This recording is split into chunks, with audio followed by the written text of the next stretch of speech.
All right, we are back from the break. There's been some discussion on where the wards are. So those who cast wards, please just put a mark down indicating where it is. Where do you... Oh, attack.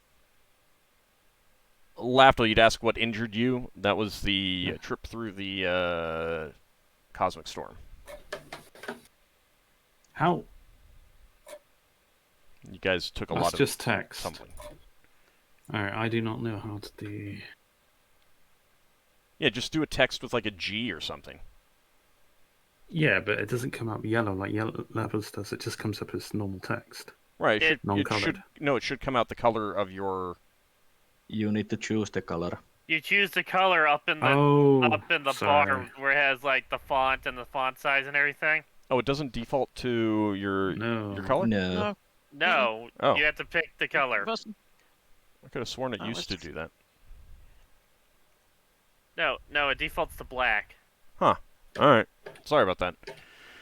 Then yeah, choose your color or a close enough color so that we know who put them up. And... It looks awful like that. You can change the font size too. Well, no, just like a G. Just like a G. G. You know, because we'll know that... Finn's color. That is a bit more like Finn's color. Yours is darker. Well, whatever, it's fine. Wait, no, his color is a dark blue. Yeah. Yeah, I can't find a dark blue. Oh, there. Maybe you just change your character's color to something else and then pick that color in there? That's dark. Like a dark purple. Well, that one will do. It's like a navy blue. Yeah, that's what you have, navy blue. Yeah. Should I make that bigger, or is that visible enough on my door? On your door, make it bigger, and either put it like right outside so that we know that it's like put it outside the door so that we know that that's Is that better? Yeah. Trying to figure out. I have a problem with the size. I can set the font size to any size I want. When I click on offload, then it just goes back into whatever it is there. You see it?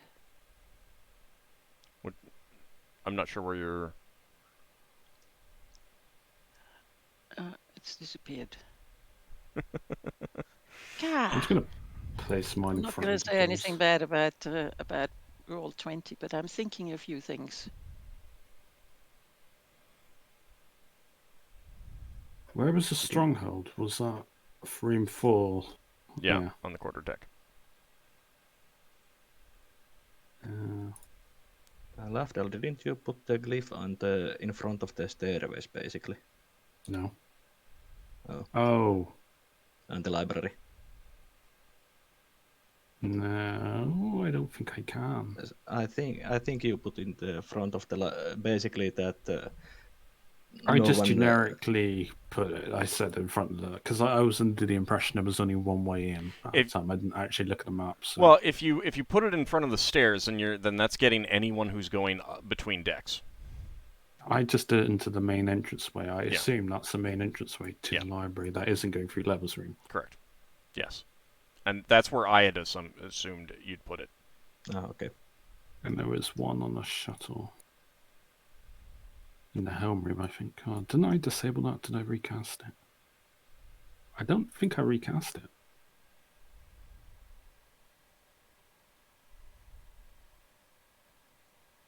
I think it's still there. If you didn't make a note, I would have recast it at some point anyway when we left the pirate port because that was when they on New Atari. Yeah. I think it's still there. Unless you made it clear that you got rid of it. I think it's still there. I got rid of it, but then I recast No, it. I meant permanently got rid of it. No, not permanently. Yeah. All right. Okay, so like you can put her into crew quarters or something like that. Keep in mind that you do have dwarven crew. You got gift crew. and stuff like that. So I think we'd be better off giving her a cabin. okay. One, because we're treating her like an officer, which technically she kind of is. And number two, it means we know where she is. All right. Specialized crew. We're less likely to have a fight with people. Unless she spies on me. Well, my room's locked anyway with a priest. Like, I suppose she should put something there. Yeah. All right. Okay. Yeah, some of it does. It's not like I'm mostly like other things that you want to mark down. You can get marked down later. I'm mostly concerned about the ones that might affect her. So you're thinking of putting her in 6 on the officer's deck? Yeah. Okay. And actually, looking at the quarterdeck, where I'd probably rather she didn't go down there, but that's where the galleon crew's mess is, and the officers' mess as well. She's gonna see all the dwarves and everything. So she's gonna see dwarves. sorry. She's gonna see dwarves around the ship anyway. Yeah. Like there's literally nothing you can do to avoid that, short of telling the dwarves to literally never come out. As discussed earlier, she's not going to know whether anyone's a slave or anything.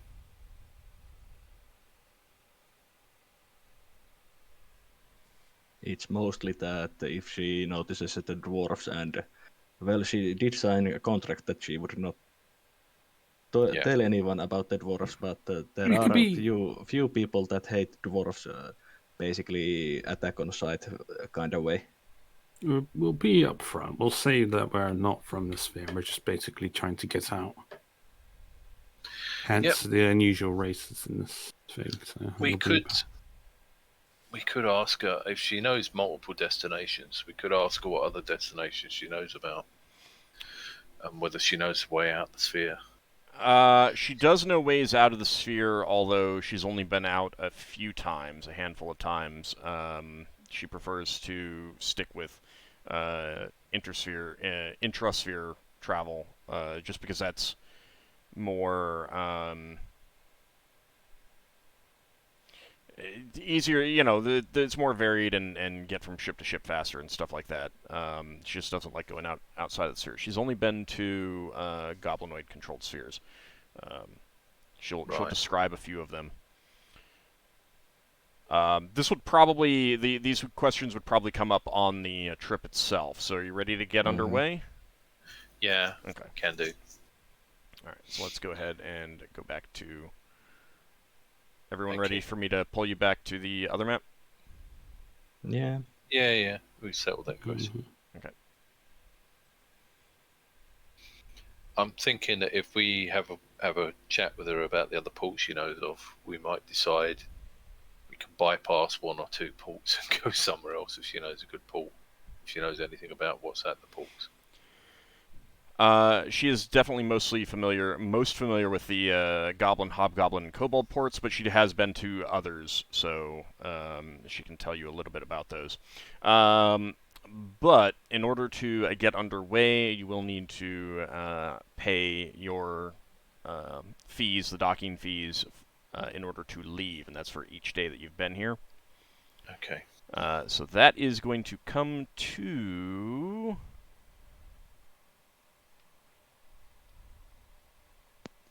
35 per day. Yeah, and you've been here. You paid for the first day, and you've been here 4 days, so 105 gold. Okay.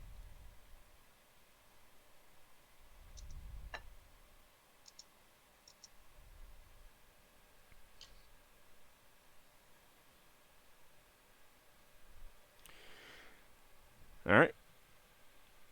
And she indicates to you that she tells you that to start off, to get to Gorolgak's Rest, you will go this way.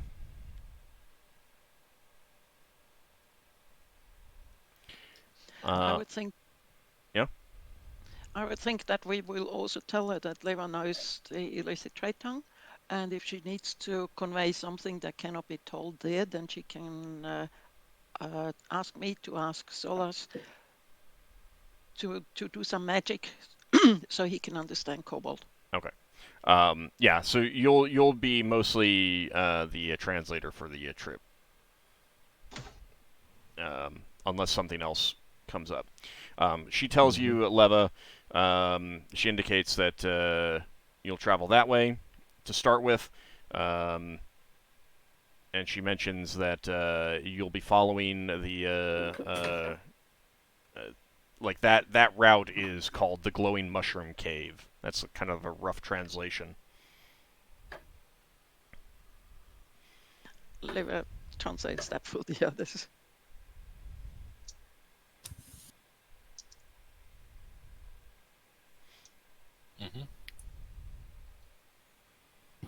So you guys can get underway. Keep in mind, each square is 3 hours of travel. Who's moving? Is it me? Probably, since you're the captain. Okay. Hang on. And like what you might want to do is move. Yeah. Move a bit, and then like stick to short increments, kind of thing, as you're moving, and indicate if anything, if you're doing anything as you're going. Yeah. You're saying squares is 3 hours of travel, but I can't see the squares. That's because they're gray. I mean, like, I can make them a little bit darker. I've already done that. It doesn't matter that much. It's snapped to grid, so you just move the. All right. What I mean is, I don't know. I can move precisely. Yeah, but it's snapped to grid. It'll snap to the grid. Okay. Like you move the. She's saying move in little bits, and then you'll decide whether we have an encounter. Yeah, you can even use the arrow key. The arrow key. All right. Oh yeah. Oh, that's easier. Yeah. So 4. So 5. that's 9 hours, and basically like. Do we have to avoid this thing here? Well, stop at a minimum in 12 hours, because that's kind of the when your shifts change over, and that'll be a good point to so if anyone that's 12 hours. If anyone wants to do anything, if anyone wants to specifically do anything during the trip, that's a good time to make notes of what's going on. Solas experiments with the fungal wood if it can be made into paper. Okay. So, and for the viewers, this is what what the party's seen. It looks like if it's pulped down, you can make it into paper, although you think you're going to need to add some more chemicals to it to get it to the quality necessary for spellbooks. Okay. Because it's a bit rougher than normal paper, and it's just and not as good as vellum. Yeah. You do not have those chemicals, so you'll need to get them. Okay. They're fairly common, especially underground, so it shouldn't be a problem. But to get it to the quality that you need. In the meantime, if you want to make some just sheets of paper that other people can use, you can get a few done. If some people want some sheets of paper to work on just note-taking or something like that. Yeah, it was mostly just if I could basically use it as a material. I do have enough material to continue the spellbook making. Okay. I would like to request a single piece of paper though, at some point. That's sufficient you can get the scroll making experimental paper if you want. Oh, I'll give you that scroll when I make that. Well, so it also wouldn't be good for scroll making. Oh. Like you need other stuff. You need at least spellbook quality paper for scroll making. Mm-hmm. Never mind. But you can certainly, just have some paper around for note taking. So after about 12 hours of travel, one thing that you're finding is that while the travel evens out over time, over the distance, you're not traveling at spelljamming speed the whole way. There's a lot of like floating rocks, debris, minor planetoids, asteroids that you have to navigate around. It actually ends up being fairly dense in places. Sometimes you can get up to spelljamming speed for a bit, but then drop back down to navigate around some other stuff, and that's one reason why. Like you would be covering a lot more distance in a normal sphere. So we're like semi-battle ready all the time. Well, not really. And that is something that I haven't really thought about much, but you can't leave your weapons loaded at all times, and it's not always a good idea to have your weapons loaded when you first encounter a ship anyway, because they might take that as a hostile thing. So that's something to keep in mind. But yeah, you are constantly dropping down to tactical speed and then getting back up to spelljamming speed for a little bit and then dropping back down again to navigate around, minor debris and stuff like that. Yeah. So every time Braxon goes off for a drink, if the ship slows, he's going to run out to see what's happening. That sort of thing. And it's like it pretty quickly gets kind of monotonous. It's like, it's just more rocks, kind of thing. Yeah. Luckily, Brax's drink doesn't get cold. But the crew on watch are definitely keeping an eye out. Your kobold guide, Lefmel, does point ahead after about this 12-hour mark and indicate that you will be coming up to an arch in the a giant natural arch, and it's a massive arch. You can kind of see the shadow of it now, right here. You do not need to go like around it. You can keep going straight, but you can decide to go above it or below it, and she'll tell you that so far as she knows, there's no difference. It's just up to you whether you want to go up above it or below it. But it is massive. Two things. Mm-hmm. First thing is, can Braxon, after she comes on board or before she comes aboard, go around and tell all the crew?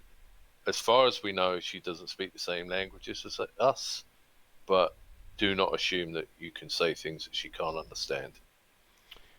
The Giff are fine with it. The dwarves grumble and they're like, we gotta have it. When we have to have a kobold on board. All right. That's understood. That kind of thing.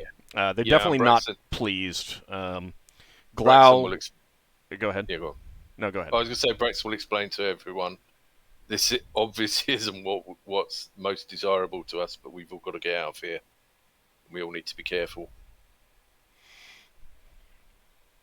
Yes, sorry, Glau. Yeah, they understand, but they're it's more of just but it's a kobold kind of thing. Lenelius will stay in his quarters. He tells you that he'll stay in his quarters. I think you'd understand that, having been through the trauma of Njord's torture and everything like that there's an element of he's got some emotional stuff that he needs to work through. Yeah. Braxon will say to him when he's made aware of that, of course, that's very understandable. I'll ask someone to bring you your meals. Thank you. I appreciate that. He will personally introduce. Sorry.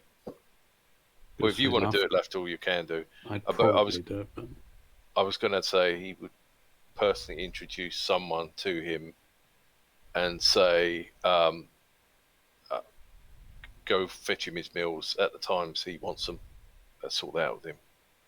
So that he recognises the voice of whoever knocks on his door. Yeah. And if Lafdul wants to do it as well, that's fine. Wow. Being like one of the few elves from one of two other elves. No, actually, no, three. There's Numeria. I keep forgetting about her. Yeah. No, You might be busy at times. I mean, when I'm not training, I take breaks now and again, and I eat food myself. So whenever I'm eating food, I'll bring down his food. And Yeah, if you want to do update him on what's going on and stuff. All right. Well, Braxon will have a crewman to do it if you're when not I'm available. So if you want to do it, you just tell the crewman I'll take their lunch. Lenelius would probably ask you, Lafdul, to do some of your training in his quarters with him. Even though you're training with a short sword and he knows longsword, he doesn't really know short sword very well. I.e., he doesn't have proficiency. It is something like, refreshing. He needs to get his body moving and get his combat skills back up and to par again. And if you're already doing some sparring, then he's kind of says, maybe we should do it together, kind of thing. Yeah, it'd be nice to fight someone who uses a similar style. Yeah. Has you made Braxon aware of that? I mean, I think everyone's aware that Lafdul's training. But... Yeah. Yeah, I mean, Lafdul hasn't been hiding it or anything. No, he's spending every week with training. Well, they are spare anyway. Well, what I was going to say is Braxon would say that he'll be available for fighting if he wants to fight with different people. And we also have a few spaces. I think a lot of that's pretty normal. I mean, you, Ockar, and Lafdul, I think all, and Finn too at times. Just to keep your own skills sharp, you're going to be doing regular training with each other. So. Yeah. But I was going to say, Braxton would also say we've got some more open areas of the ship. We could clear an area if you want to go up and fight. I mean, right, but what I mean is that you do have space for training because your crew has to keep training. You guys train, stuff like that. This is just a specific thing with Lenelius. Okay. Yeah, no, Lenelius said he wanted to stay in his room. Right. So fighting in his room is going to be a bit restrictive. It's fine. They're elves. Okay. So you're also seeing not all of the asteroid debris that you're passing by is actual rock. You do see ice asteroids on occasion, and some fire asteroids as well. They tend to be fairly cool and dim, and that's that's one reason why you have some light that you can see around. There is kind of like a dim, kind of ever-present candlelight type strength light coming from various places. You can see what maybe, in another sphere you'd say stars. You're not positive what they are here until you get close to some of them or get close to some of the walls. And you haven't been close enough to any of the walls to really tell. Or the floors or the ceiling. So you're not really sure what some of that is. And some of it is definitely moving, which does lead you to believe that at least some of them are probably these dim fire asteroids moving around. But in that first half day of travel, would you have any specific questions that you'd want to pose to your guide, Lefmel? Edible, hostile, don't go near, deadly.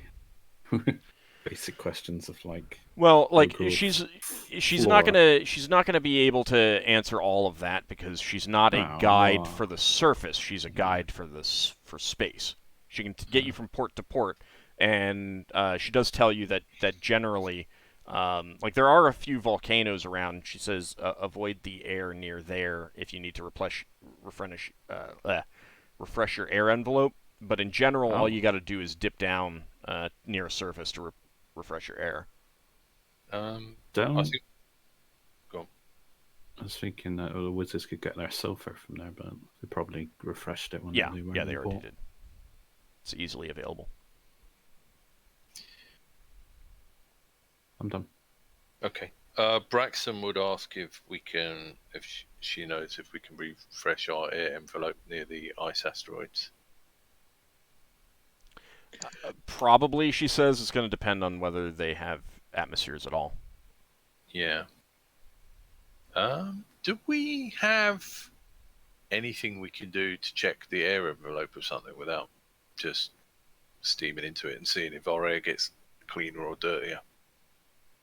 Like, can we throw a bucket on a rope into no, that into that an doesn't air work. envelope and it? Okay, I thought No. maybe we could suck back a bucket of air and then sniff it. No. See if it The stinks. second it, you know, that might be too small to have its own air.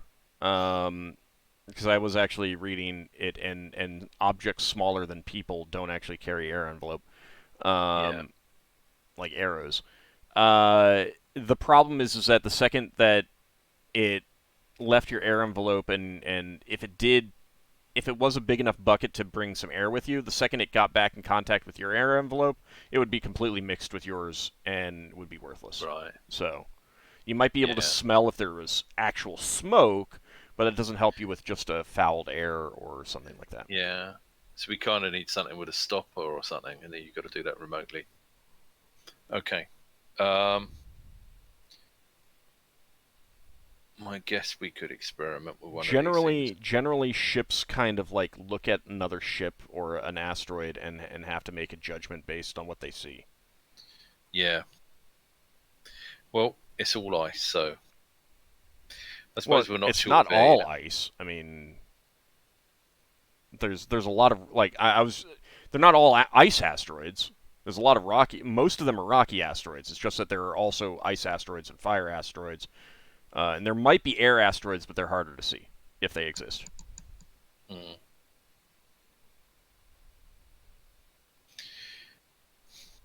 No, I was just wondering if there'd be a good way to top up our air as we went along.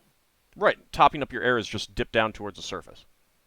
I suppose if we're hitting these things anyway... No. It's literally, like, the entire surface of all of these tunnels has atmosphere. You just dip down towards the surface of a tunnel. Yeah. Okay, so when we go near that arch, we could presumably guess that there'd be air around that It breach. depends on how close you want to go. Yeah. Like, it's a massive amount of space there. Most of it's empty wild space. Yeah. But, okay, I mean, you're 12 hours away. You don't need to top up your air. Like, that's one thing that you will not need to worry about here at all. Because, again, you can just dip down to refresh your air envelope. Yeah. Okay, fair enough. So, I guess Braxon would ask for a list of the ports that she could take us to if we wanted to continue to hire her. Yeah, so I'm not going to ask you to give me all the names if you don't want to. So, generally, most ships just go to the capitals of the various empires. Mm-hmm. So there are the Goblin, Hobgoblin, and Kobold ports that you're aware of: Gorlgax Rest, Port Mogoth, and Port Korthok. She does mention that she has on occasion been to the Kuotoa capital of Ulorgol. She calls them the Fishmen.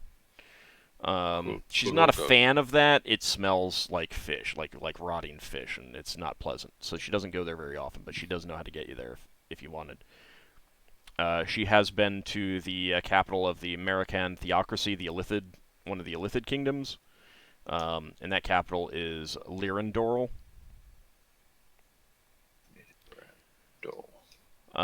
She has been to the Grimlock capital of Golor.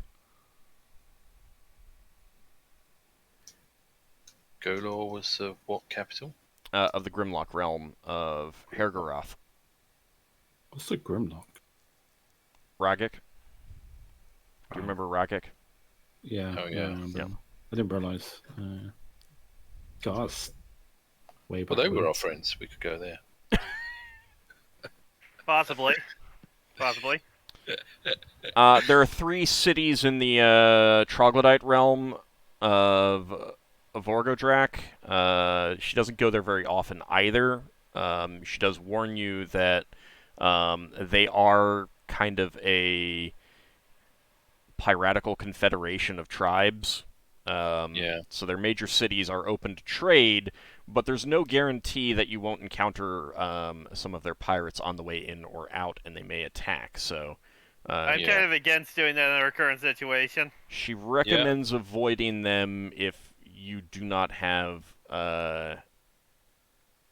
like she looks at your ship and is like, this is a big, powerful ship. You probably wouldn't have too much to worry about, but it would still be just a general pain in the rear. I wouldn't recommend it.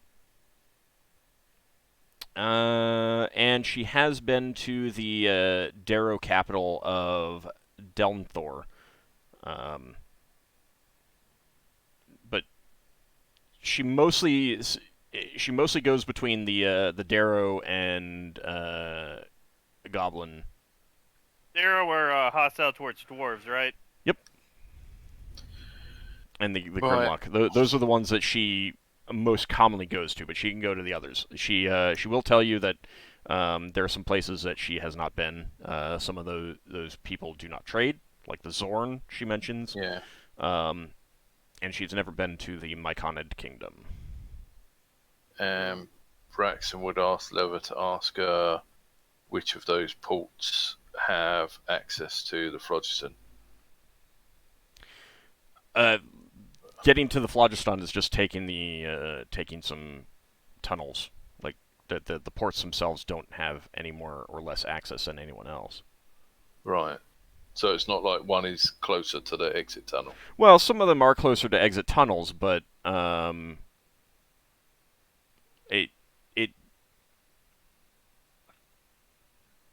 it's still a pretty long distance regardless. Okay, fair enough. Well, from Braxton's point of view, he's trying to work out what's inwards and what's outwards. Yeah, it's pretty hard to tell in this place. Okay. And her way of navigating doesn't necessarily make the same sense to Braxton. Yeah. There's also the possibility that the tunnels that you take to get to the crystal sphere basically snake around. Yeah. Yeah, that's possible. Okay. So she does give you some warnings on some like not warnings, but like you know, if you ask about hazards of travel besides pirates, she'd mention there are the usual scavers, Krajan, bats, spiders, things like that. Not too much to worry about, especially with a vessel your size.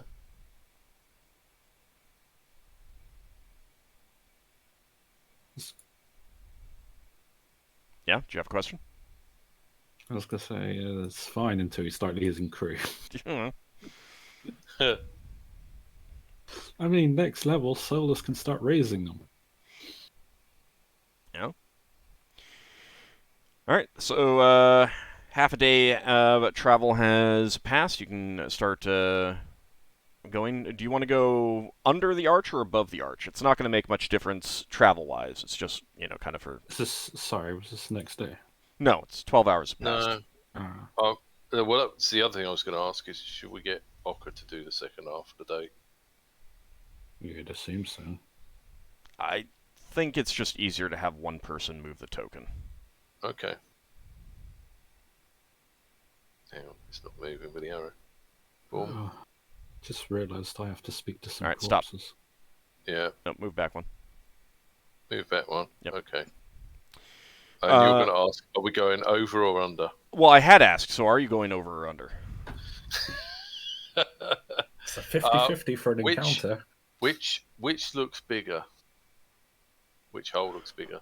Over is bigger, but under is plenty big too. Like, I mean, it's not like if you go under, you still have hours of travel to get to any surface if you went right through the middle. Like, this is gigantic. I think Braxton would go for over. Okay, because we're talking like a planet-sized stone arch. Yep. All right, so you are flying over. you're still out, well outside of the air envelope of the surface of all these structures, and there are, rocky stones floating about. One of the so this is going to be second shift. So Ockar, actually no, it's second shift. So that's actually Braxon, Leva, Nemariel, and Lafdul are on shift here. Yeah, I'm on the first shift. Oh dear. Well, I should have let you do the first bit. No, again, it's just easier to have one person move the token. Okay, fair enough.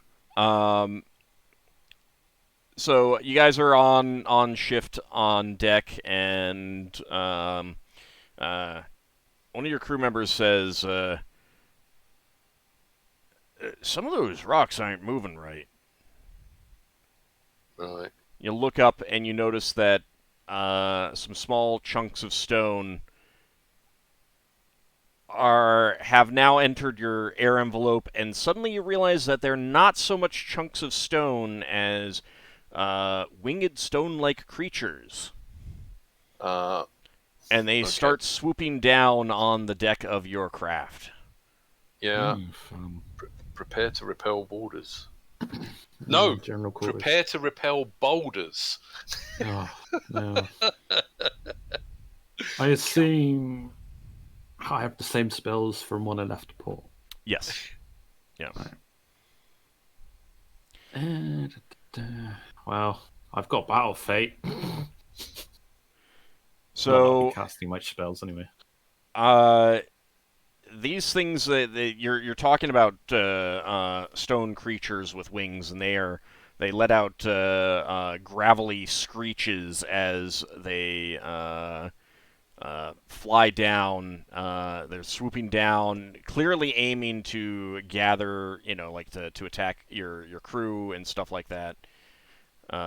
They gonna sweep and grab, and they look big enough to grab crew. They definitely look big enough to grab. Oops, that's not right. They definitely look big enough to grab crew. So, is this so far into the second shift that first shift is asleep? Yes. Yes, but there is an alarm that's rung immediately. The crew begins scrambling. Dwarves and Gif running to the deck. Lefmel, she hisses out as they're swooping down. Gargoyles, and that's my cue to get below decks. And she just bolts for the nearest hatch to get below decks. Do the sleeping crew officers need to roll if they wake up or not? No, you don't need to roll to wake up, but you will need to take time to, get equipment, get armor on or whatever. So go ahead and start rolling for initiative, please. If you have any questions about what you can do. I think Leo lost her token. I can't find her. Yeah, you must have deleted it. Give me a second. I'll get it back out. Just a new I hate that players can delete their own tokens. That really bugs me. There should be an option to let me say, no, players can't delete their tokens. If they want their token deleted, I will delete their token. Yes, well, that's how it should be. Leva accidentally casted They're Not There on herself. No, she cast Raise on herself. Are there a whole bunch of them together?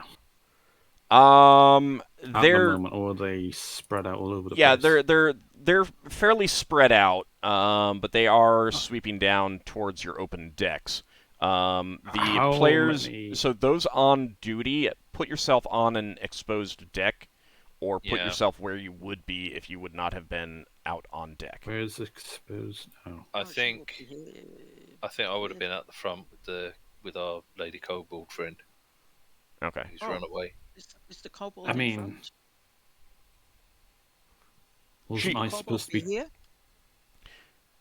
I would be actually training with Linnaeus. When I hit inside his quarters, it's fairly close to the deck. I can If that's what you wanted to be doing, then yeah, you can be there. I would assumed I was doing that, because he obviously wants to be... Aren't you supposed to do that in your break? Wouldn't the kobold be at the helm? Talking to whoever is at the helm? No, she'd be out on deck. I mean, you have speaking tubes. Okay. So Leva will be here to translate. Okay. Right, hang on.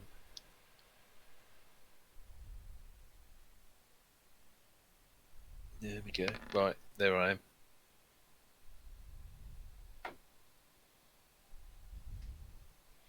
I mean, so one thing that I'll say is that you probably have something like a Murphy bed in Lenelius's room, simply because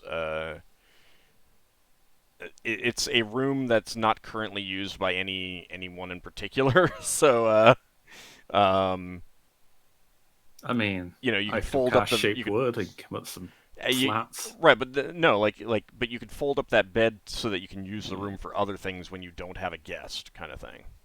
Yeah. So. How many? I'm just gonna roll to put myself on the tracker since I think I'm still asleep. Well, you're not asleep. You've been woken up, but it's you'll be deciding what you want to do in terms of like putting on armor, getting what sort of equipment that you want. But it would still be 99 for this round at least. Yeah. How many rounds would it take for Solas to get ready? What do you need to do? Basically, put on my robe and boots and head up. Just the one round then. I'm grabbing my sword and shield and heading up. Okay, then it will be just 99 for that first round. Sorry, I'm just checking the attack speed, because I will be fighting with my short sword and my dagger. The new dagger, actually. Okay. What's the initiative for my sword? I'm just checking. 1. Oh. Hey, it's fast. I did not put myself on the tracker, damn it. What did I roll for? Okay. I'll just put... I'll change it. So I'm just talking to myself, sorry. What was that, Leva? Where does he can see them to that magic missile? Yeah, you can see them. I'll expose tokens when it's their turn, but like you basically just say, you know, if you want to split them up, or if you just want to target one, then I'll indicate which one you hit when I reveal the tokens. Okay. All right. Oh, fast. Anyone still need to roll? Alright. Yeah, Leva, you are on the ball. You get a magic missile. Let's go ahead and level variation. I'm behind. I have to get the rolls first. I can see Lafdul so prepared for this. Lovely stone creatures, and Lafdul's got piercing weapons. Are you targeting one, or do you want your missile split up? There's let me put it this way, there's more than 10 out there coming down. Leva is going to target one to begin with. Okay. All right.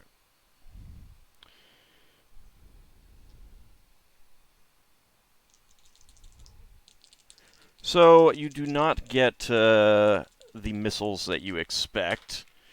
I mean, I got the good roll in the initiative, so now it's bad. Does Braxon lose his clothing? No, he won't. Maybe Leva will fall in love with a gargoyle. Or a gargoyle might fall in love with Leva. I mean, you might replace Tan as a new familiar. Oh my god. I don't want a stone familiar. So the 5 missiles that you get appear to be smaller than normal. What? So go ahead and roll normal damage, please. Probably half damage. Magic. Can you tell me, please? How much is it? It's 5d4. You got 5 missiles. 5d4 plus 5. Yeah. Yes.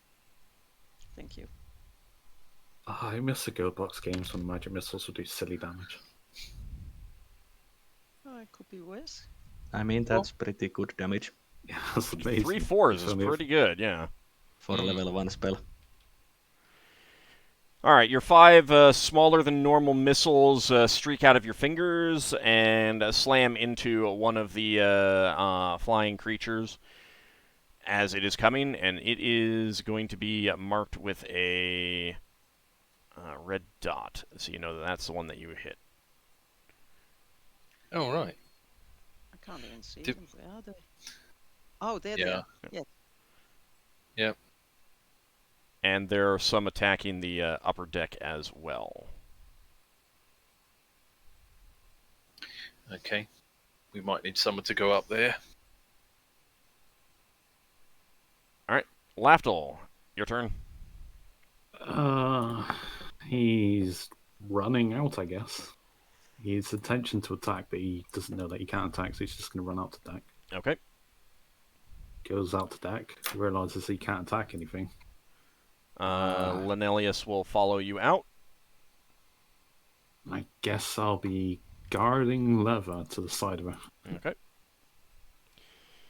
Alright, now it is the turn of these things. Some of them are attacking, you know, you've got your GIF and your dwarves coming out. You got your crew out, and some of them are attacking those. Let me see.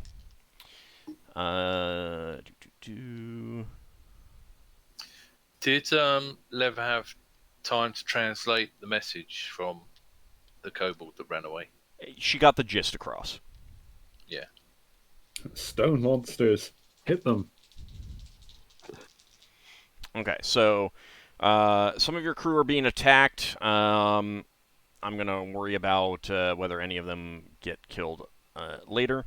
But for now, this one that Leva injured, it is flying over her head trying to...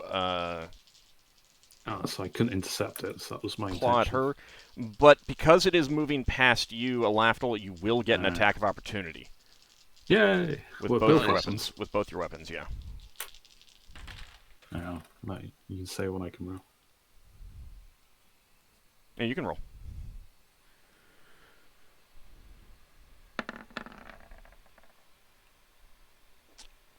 Well, that's not so good. Not so good. Unfortunately, what sword are you using?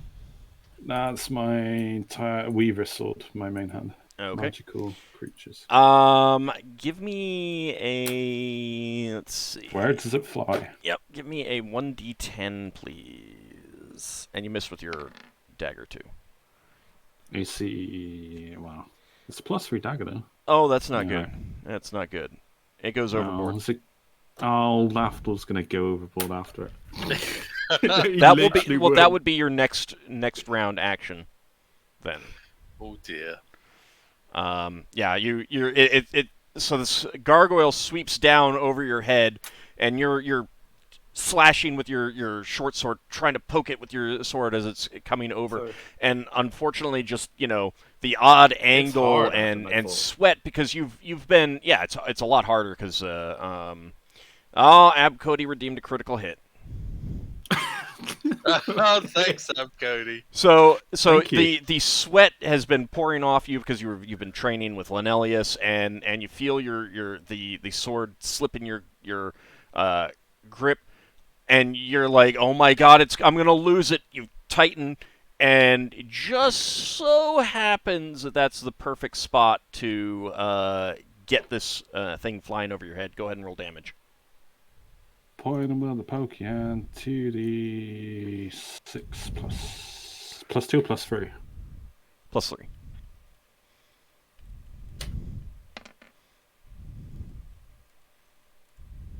That's like a complete turnabout. Yep. And it has managed to attack Leva. and it will be hitting her. But your sword does score a nasty hit right after that, and it is going to hit for. Let's see. Leva, you take 8 points of damage. It got a claw and it got a bite on you, but then Lafdul's short sword pierces its stony hide, and it careens and crashes into the down to the deck after tearing into you, and it is dead. I am so grateful for that critical redemption. Yeah. I thought it was just going to go straight off regardless of his own safety. I forgot. I mean, I could have done that as well, but... To be fair, I've got points for a critical thing, but I keep forgetting about it. I like the idea that you was just going to jump off the side of the ship. Oh yeah, I'd totally jump. Don't worry, there's still next turn. Yeah. Yeah. Now Lafdul's now going to step away from the edge. I mean, you stepping away from the edge doesn't really matter if you lose your sword with during a swing like that. Yeah, well, it could. It'll depend Enough so it'll on, land because in I'll shit. also check for distance, and if you're far enough away from the edge of the deck, then it's just going to go land on the deck near the edge rather than go over. Lafdul, one of these follows in its friend, and it swipes at you with its claws, but you do miss. However, it does get a bite and a butt with its horns against you. Oh, they've got a good armor class if they can get through me. AC, I mean tackle. And that is going to be... They have horns. Are they slashing or bludgeoning? Piercing? The horns are bludgeoning, the bite is piercing. And claws are slashing. That is going to be 4 points of damage. No. Bludgeoning's easier to get through me anyway. Alright, one of them is attacking Linelius.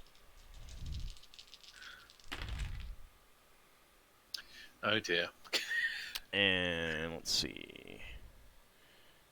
His dexterity is going to be crap right now, unfortunately. Yeah, I don't know why he came out and stood in front of Braxon, but there you go.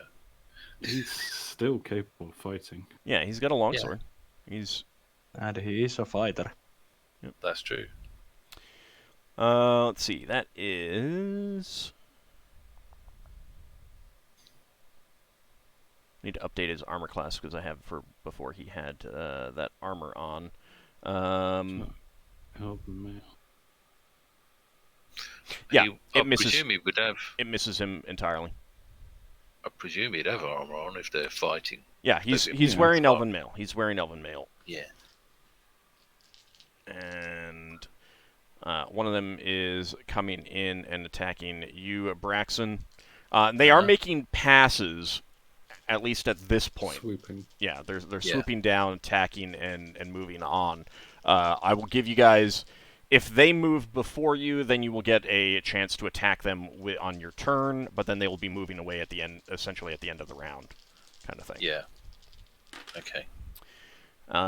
And what is your armor class, Braxon? Ooh, blimey. Armor class is 0. Okay. Yep, it gets a claw and a bite on you. Ouch. For 5 points of damage. That's fine. Okay. And these other ones are attacking crew members. Yeah. Need to assess whether they can do anything. If they can't do anything, we need to get them inside. The crew are going to be slaughtered, so you might as well get them off. And these other ones are attacking crew members. Probably need magical weapons to hit them anyway. Maybe. All right, Braxon. Okay, Braxon's going to try and hit this one with his sticking many buttons in Mage mode. Okay. So no buttons. I was wondering if it would be like using a baseball bat to knock them away. No, because you wouldn't be using it two-handed. Yeah, that's true. You'd be using it one-handed. That's true. Right, where is it? Oh, I've forgotten. Are we using the roll on the sheet? It's up to you. It's up to you. Oh, I'll just do a d20 now. Oh. I mean, if you know what all your... Oh!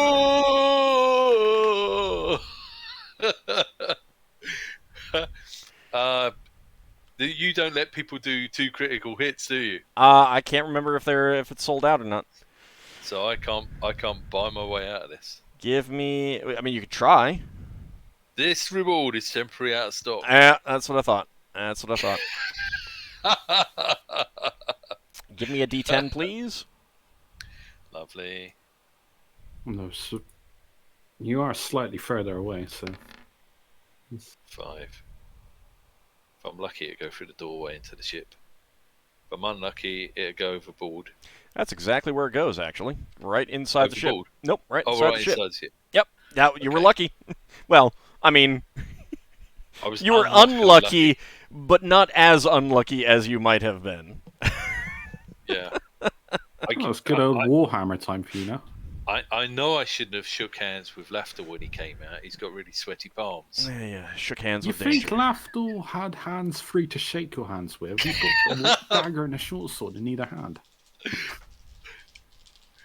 All right, so some of your crew are firing arrows. Others are swinging their short swords.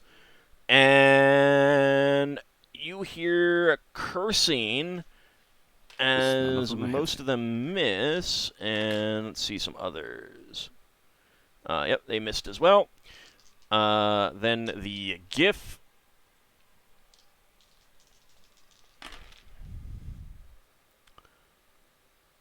You hear clinks and clanks as their maces hit some of them, but seem to do nothing other than shift their flight paths a little bit. And then your dwarves. Yeah, one of the dwarves calls down, cursing. We can't hurt them! Get below decks!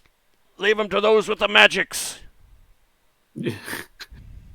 They know what the they know how to deal with these kinds of things. Leave them to other people. Can Braxon shout back? Yeah, I'll let you do it. He'll shout, "Batten down the hatches if you can." Understood. We're getting the crew who've been injured below decks too. And you can there's some Giffen dwarves down here as well, along with the crew, and they're like manhandling the human crew and putting themselves in, because they know that the crew are wearing leather armor and your GIF and dwarves are wearing heavier armor. They know that if a hit's gonna come, they're going to be able to suffer it better than your crew. So they're doing everything they can to put themselves in the position, in between the humans. But basically, there's quite a few people to go through the doorway. Yeah. And they're going to be last. Single file. Yeah.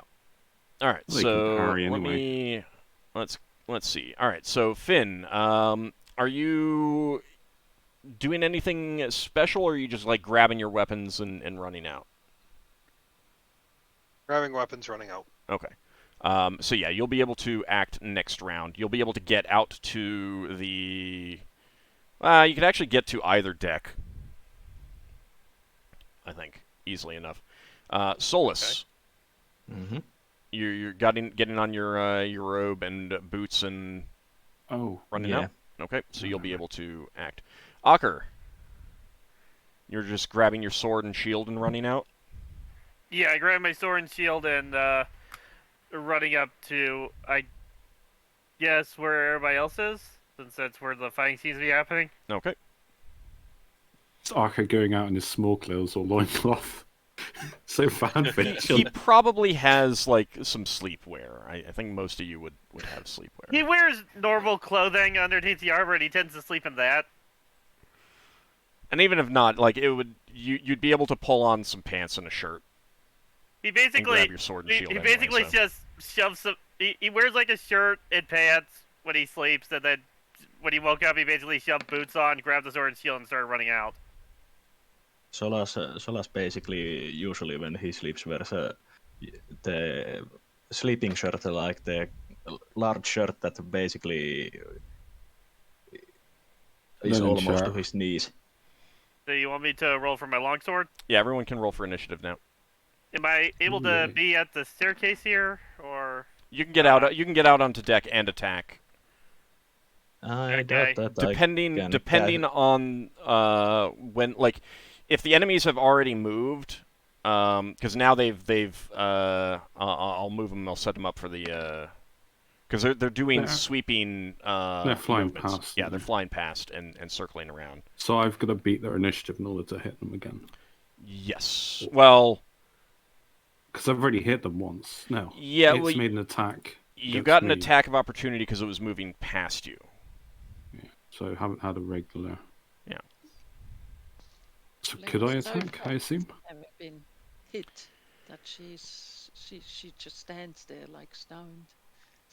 So they definitely appear to need at least a little bit of time to sweep around and make another pass.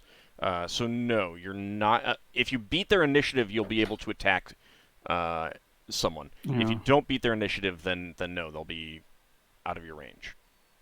I am trying to beat their initiative, so I'm fairly fast. Okay. Oh well.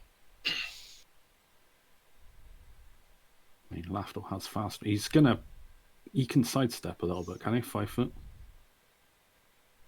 I mean, 1 square. On your movement, you can. I mean, on your turn, you can move.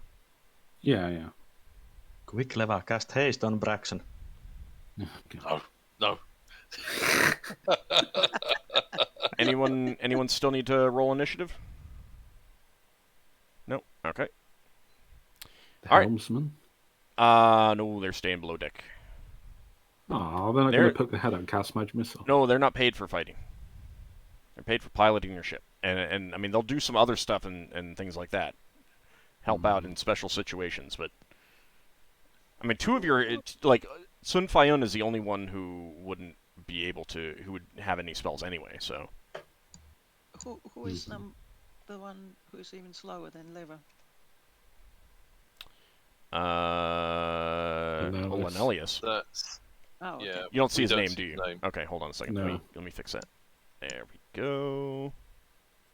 There you go. It'll show up now. Oh, that's how you spell it. All right, Lafdul, you're up first. So you beat initiative on the gargoyles. He's gonna try and sweep at them and backstep slightly. Okay. Oh, I'm gonna need to look at my factors. I'm pretty sure the main had it. So they're both like +3 weapons anyway, effectively. My offhand factor. Where the hell's that? They're both 13. Okay, those are both hits.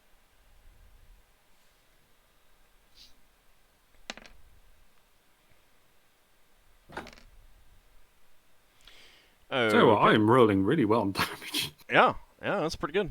It does help to have +3 weapons. That really, like, especially on a small damage weapon. But you did do max damage with both of those. That's pretty nice. So that's a total. Well, they're making it easy as I just stick my weapon in the way and they just glide right along it. All right, Braxon. Okay, Braxon realizes that if he goes after the stick of many buttons, he's going to stop the crew from escaping. So he pulls. Sidestepped a bit. Sorry? Yeah, sorry. Go ahead. Yeah, so he pulls out Aegis Burden and tries to whack this thing with it. Okay. And hopefully not throw Aegis Burden over the side of the ship. It wouldn't be the first time we've thrown that away. Come on, No, one. I Come know. on, one. I mean, Oh, Oh, yes. that's a hit. It is technically next to 1. That is a hit. Okay, so I've got D6 written down there. No, it's D4. D4 plus 1. D4? Plus 2, isn't it? Yeah. Hang on. Actually, Oh, yeah, sorry. 1d4 plus D4. 1 is for a normal Warhammer. Yeah. Plus 1 for magic, plus And 1 I got for 1 D3 plus 1 if they're large, but they're normal size, are they? Strength would have worn off by now. No, I mean it's regular strength. Yeah, you're right, regular strength. They're normal size, yeah. 1d4 plus 3. Yeah, the strength spell would have worn off. Right, and it also does a ray of enfeeblement if I hit. I don't know if it does that once per round. Looking at Aegis Burden. Yeah, it does it any time it hits. All right. Ah. So that is. Apply the effect once per creature. Yeah. All right. Hang Oh, on. well, I mean, yeah, it sets to fixed amounts. It might not work on them. It says. Well, it doesn't matter. I'll know if it works or not. I've actually already rolled to see if it worked. All right. All right, that is going to be. Yeah. There we go. All right, you do get a solid hit with that hammer as one of them is flying by. Solas. I doubt that I have time for more than just moving. You won't be able to cast a spell, but you could attack if you wanted. No, I'm not using attacking at the moment. Okay. So I will You got move the here. crew running through there. Well, yeah, I'm basically moving near the doorway, waiting for the next round to cast a spell. All right. Dwarves are getting in. Finn, your turn. Finn's pretty much doing the same as Solas, but he's going for the upper deck. Okay. Nice work. So, where would I be? Out on the. I'm not quite stepping out on deck yet. Okay, then you'd be on the upper cargo deck down the ladder at one of the ladders. Okay. Okay. The gift for moving. Ockar. You would have recognized Finn going to the towards the upper deck if that's going to make a difference to you, Ockar. I guess I'll follow after him then. Okay. But since so would I be able to get out further than him?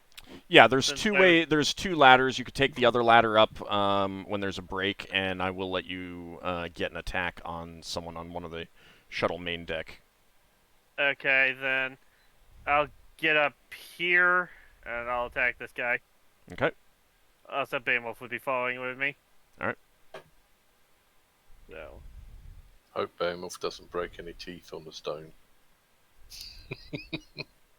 This is gonna tell me really quick if I should retreat and go grab my lance. Oh yeah, you've got your throwing axe, Braxon. Don't forget. Yeah, I know. Yeah. I figured it might not be good to throw throwing axes into the phlogiston. But it returns to you. Wildspace. It's a returning true. axe. Yeah, he might do. So Ockar, is Beowulf also attacking? Yeah. Okay.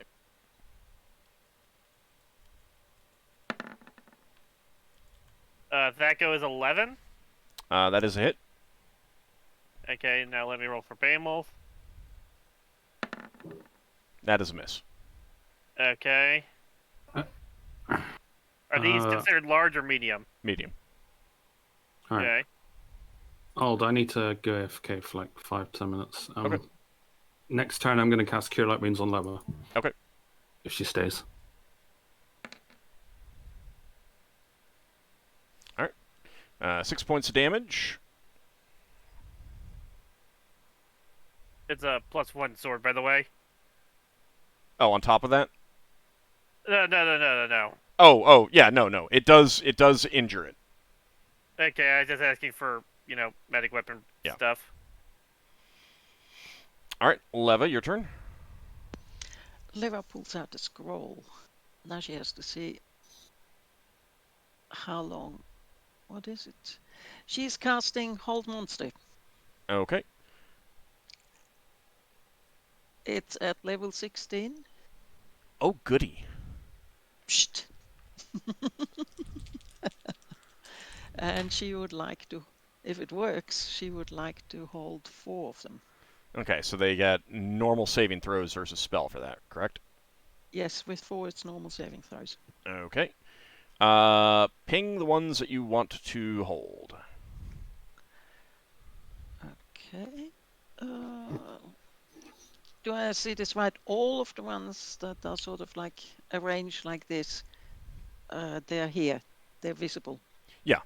Yeah. And we have the one here sitting beside Braxon. So they're all flying. They're all in the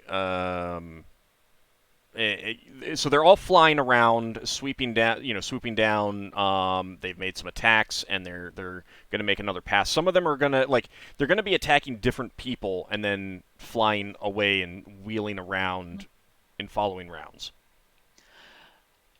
I think Leva will take the ones that sort of that. I'm sorry? Decorate. That she will take the 4 that are here. From here to here. Okay. One after the other. Wise choice. That's the one's nearest to you. Yes.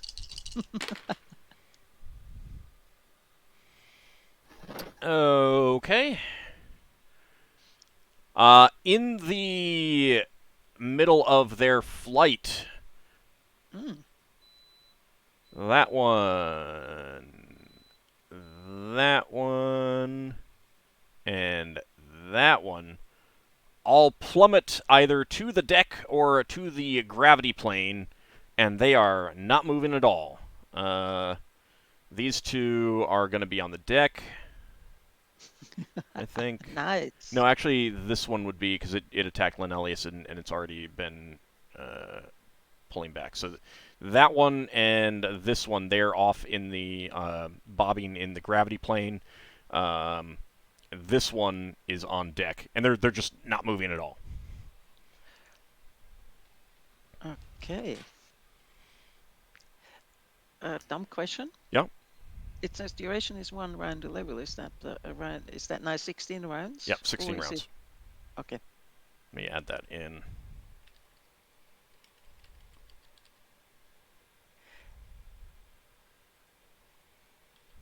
Nice, nice, nice. There we go. There we go. Okay. So the gargoyles, this one is continuing on, and it is attacking Braxon. All right. Back, sorry. It's okay. And it gets 3 hits on you. Wait, no, actually it doesn't, because it fumbled. So the fumble is just going to ruin its attack routine, because it's flying. Oh, what? The fumble's taken out the other 2 hits? Yeah, yeah. Okay. This one is coming by and attacking you, Lafdul. Thought they all flew past. They're flying past now, and they'll be wheeling around next round. I decided it because that'll give you guys a little bit easier time to, it'll give you more opportunities to actually attack them. I assume this is the same round when I went away. Yeah. Yep. He fumbled too, so he just loses his attack routine. This one is flying by Lenelius. The crew have all gotten into the inside now, or been gotten in. Question, Ald. If Lenelius and Braxon fought back to back, would we be able to get attacks of opportunity on gargoyles that attack the other person? No, because of the nature of the flyby. Most of the time, it's not going to be attacks of opportunity. It's just if you have not gotten your attack and you moved out there, and then they move into range kind of thing on the flyby, then I'll give it to you. But if you get your normal attack in this kind of thing, then I'm not doing attacks of opportunity with that. just because of the nature of how the flight works. Otherwise, it's like every flying monster is always taking extra attacks of opportunity, and I don't like that. No, that's fine. Just wanted to know. Yep. All right. So Lenelius is taking 2 claw hits and in the horns. More scars. 7 points of damage. I assume he was fully healed, though, so to speak. Yeah, everyone had been fully healed at this point.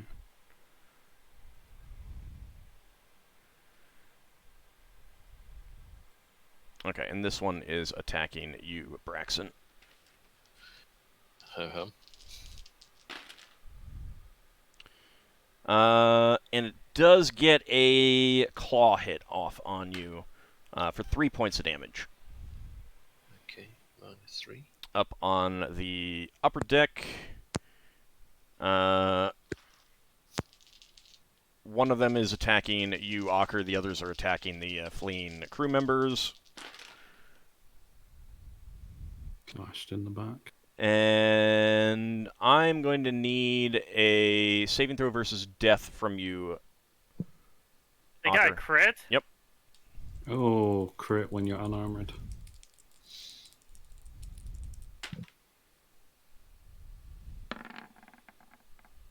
Yeah, that's a success. You take 5 points of damage. You stumble a bit as one of them just kind of like bowls into your back. You almost fall over, but you manage to regain your footing as it sweeps past you. Can I yell in order to some of the fleeing crewmen? Yeah. I'm gonna yell at one of them to get my lance from not the lance, the long spear from my room, since I think I'm gonna be needing that. Okay. I'm just gonna try to hold them off as long as I can. All right. Doesn't your sword work? It works, but I'm gonna need more damage. All right. And Lenelius is getting an attack off on one flying by. And that is a hit. That spear's going to come up through the hole. Or 6 hand's going to come out. Points of damage. Waving. Sorry. That's okay.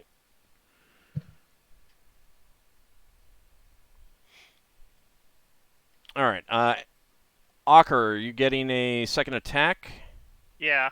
Okay. I always do with this sword. And Braxon, you do not, correct?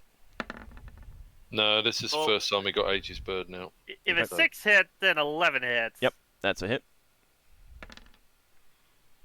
Ooh, 10 points of sure damage. You need your spear? That depends. We'll see. You send chips of stone flying off of this creature as it's flying by you. And let me see.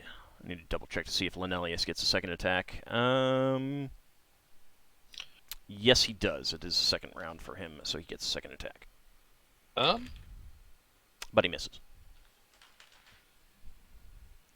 All right, now all of the gargoyles have they've pulled away and they're wheeling around, so you're not going to have melee attacks against them. So Keep in mind, turn free.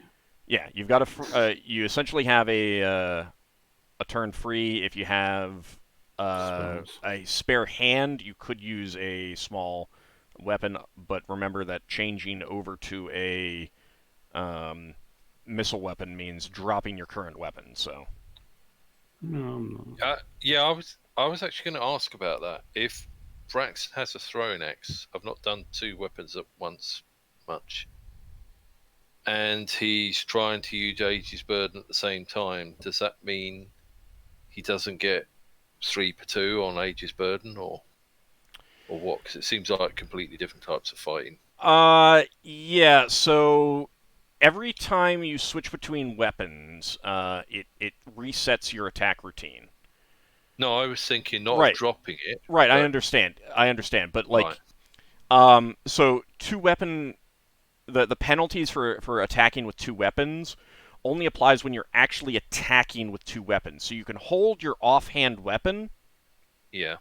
You're the throwing axe, and just not attack with it when they're in melee range, and attack with Aegis Burden, you won't suffer a penalty. And then when they're out of range, you can attack with your offhand weapon. You are going to take an offhand penalty, but it's not as severe. It's only -2. Yeah. But that is resetting your attack routine every time. So unless you normally get 2 attacks per round with any of those weapons, you're not getting that. Yeah, well, he can't attack anyway, so...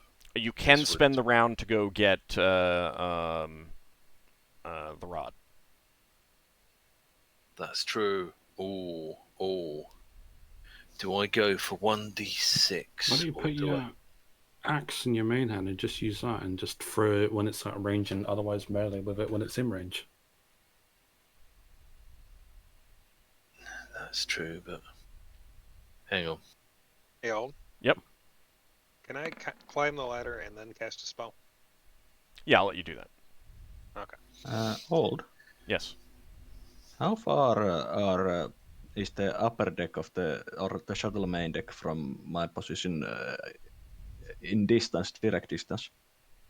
Something like 30 feet straight up. Okay, so if I were to cast prayer, it would affect the people on there. Depends on where on the... Because it's 30 feet straight up, but it's also back. So it would get some people on some of it. What's the range? 60 feet? Yeah, 60 feet. Yeah, so Radius. it's probably going to get the front 30 feet of that kind of thing. You know what? Would it get Ockar in the range, or would I need to move a bit? You'd have to move. In range of what? Prayer. Okay. You know what? I could go and get the stick of many buttons, but I didn't think of that, so I'm gonna stick with what I said. All right. Oh, it's initiative. Yep, it's initiative. I'm casting a spell. I assume it's not hard to sheath a dagger, or stick it in a piece of wood. Yeah, it's not a problem. You're used to casting spells with your weapons and an offhand kind of thing. If I were to move to around here, would that be sufficient to get the party in the range of prayer? Probably not, because you'd be entirely below decks. Oh god! It doesn't really penetrate surfaces. Okay, then I will just use it to boost most of the party that is on the same deck as I am. Okay. Anyone have any other questions? Is there any negative compulsion from killing a held monster? Not that I'm doing it this round, but it depends on the creature and stuff like that, and your alignment and stuff like that. Yeah. And are you just putting it out of its misery, or? I mean, it's trying to kill me. I'm trying to kill it. Yeah, but are you basically killing it with the most pain possible or not? Well, you can make the decision on what you want to do. Yeah. So, anyone still need to roll initiative? I don't think. Could I backstab something that's paralyzed? No, you can't. You can't. Braxon murdering something that's held means it doesn't have to listen to any more of his jokes. They have to be unaware. It's always a mercy. All right, Leva, you're up first. Yes, Leva tries out one of the stars on her robe. Okay. She detaches it and throws it at, I guess, this one. Oh, sorry, this one. This one. Okay. Make your attack roll. Leva starry eyes. What? There's Lafdul's randomly giving you a nickname.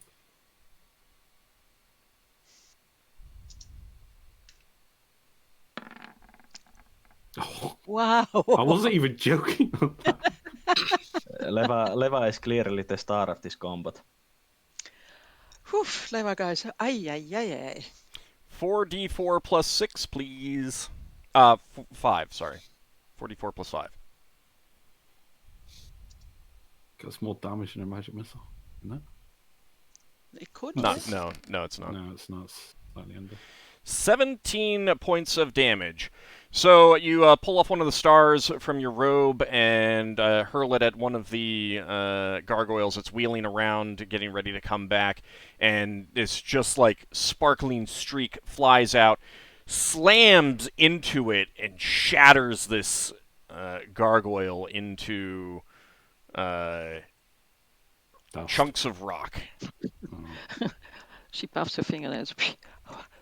Okay. All right, the gargoyles are sweeping around. They are not. They will be getting back into melee range next round, but not this round. Braxon. I take it Braxon sees that one explode. Mm-hmm. Okay, Yeah, so he's going to cheer, and he's going to whip out his throwing axe, and hopefully he doesn't need to learn a word. Otherwise, this is going to be the one and only time he uses his axe. I mean, you could always go overboard and get it back. That's true. That's true. He's gonna chuck it at this one. At which one? Sorry. This one here. Okay. And he needs. Oh God. These 20s, so many. Oh, this is great, actually. Hang on. Oh, I got a 20. He needs. I was going to say he's got a attack of 12, but that's a hit. All right. Right. So I've got D6. Let's see. You've got +1 from your strength. You don't know it's magical enchantment. Yeah.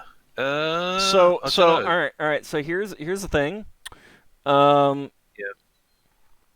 Please give me 4d6, please. +1 for your strength. 4d6 +1. Mm-hmm. Okay. Oh, Okay. it does a lot more damage when it crits. Oh, that hurts. That hurts. Oh, man. I did the opposite of Lever's roll. Oh. I got 2 once. Yeah. That's Braxon goes, it's all right. It's not bad. You know what? I'm again, like this fight has some danger to it, but you've already kind of realized that these things don't have that many hit points. I'm going to let you re-roll this because I want to see this. Really? Yeah, I'm going to let you re-roll that because I want to see this thing. I want to see a better roll from that. So, the dice went off the table. Oh no. You gotta re-roll. See.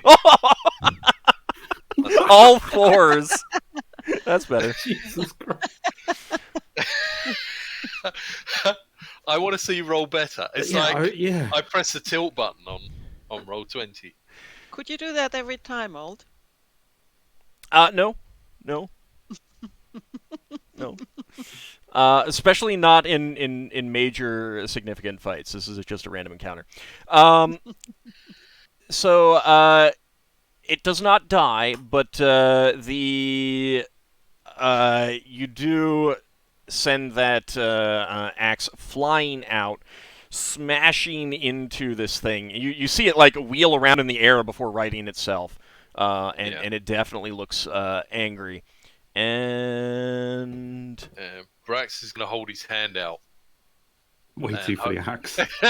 See if the axe comes back and try not to miss it. It should come back, right? And the axe vanishes and reappears in your hand. Ooh. Oh, wow. This is as good as that weapon. Oh, that's... Well, no, Ockar had the ring. Yeah, I know. A little bit more like a boomerang. Solas. Mm-hmm. Your turn. I'm casting prayer. Okay. This is a perfect weapon for Braxon because if you throw it away, it comes back. And since the crew was... I meant to move... reposition myself on the doorway, basically. All right. So that I can participate in the combat also. All right.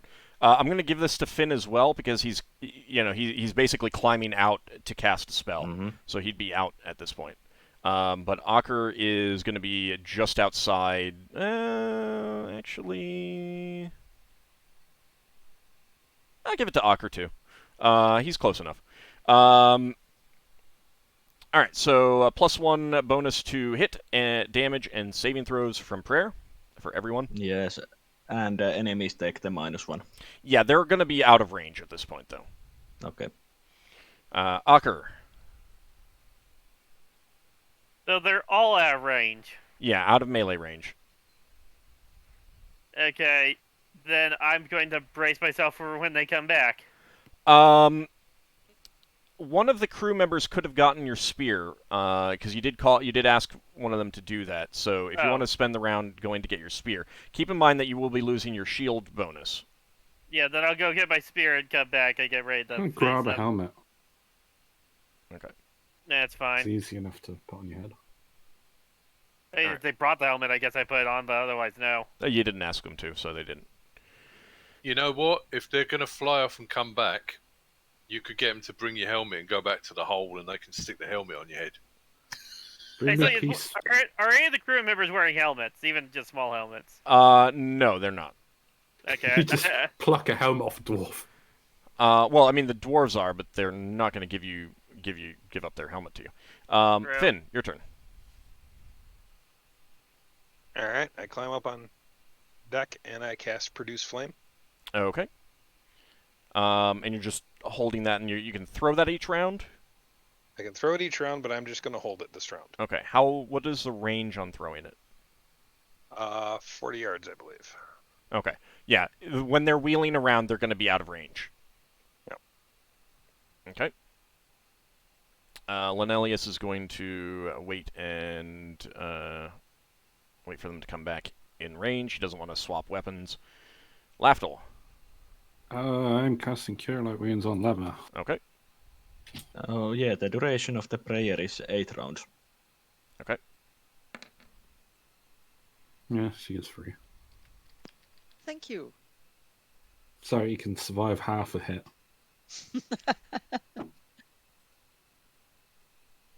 Yeah, it's better than nothing.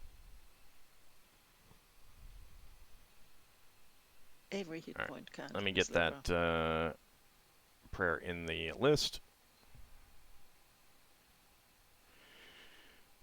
Oops, that's one too many zeros.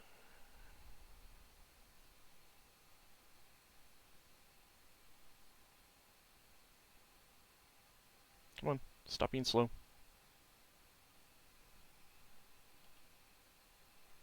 There we go. Alright. Let's see. Braxon, you do not get 2 attacks with that axe, correct? That is correct. Okay. I've got written down just 1. Yeah. So not even 3 per 2. Well, it would be 3 per 2. Oh, it would be. Yeah. Okay. It would be 3 per 2. But So you'd have to so you'd get 2 attacks with it next round if you chose to throw with it. Yeah. All right. So go ahead and might as well. Well, they will be coming back in range, but that's up to you. Yeah. All right. Everyone roll for initiative. I will let you freely swap your hands if you want to put that into your main hand, because attacking with your offhand does have a penalty. Yeah. If I'm holding, let's see. I've got. Hang on, Aegis Burden gives me a 3, and this gives me a 4. So I should always roll off the one with the biggest number, shouldn't I? Well, no, you roll with what you're attacking with. Either you're throwing the axe, or you're gonna attack a gargoyle if it's within range, or you'll get an attack of opportunity when one moves by you. Right. Yeah, I'm gonna throw the axe. Okay. So yeah, you roll with that then. Yeah. Lafdul's parrying, or he can't. Actually, no, he's going to attack. I guess he won't be doing anything. Realizing that he's too fast. No, well, you'd get an attack of opportunity then if they. Oh, they pass. If you move faster, I'll give you attacks of opportunity so you don't lose the attack entirely, because you beat them on initiative. All right, anyone still need to roll? Mm-hmm. Done. All right, Ockar, did you roll for initiative? I'm not seeing a roll from you. I did not. All right.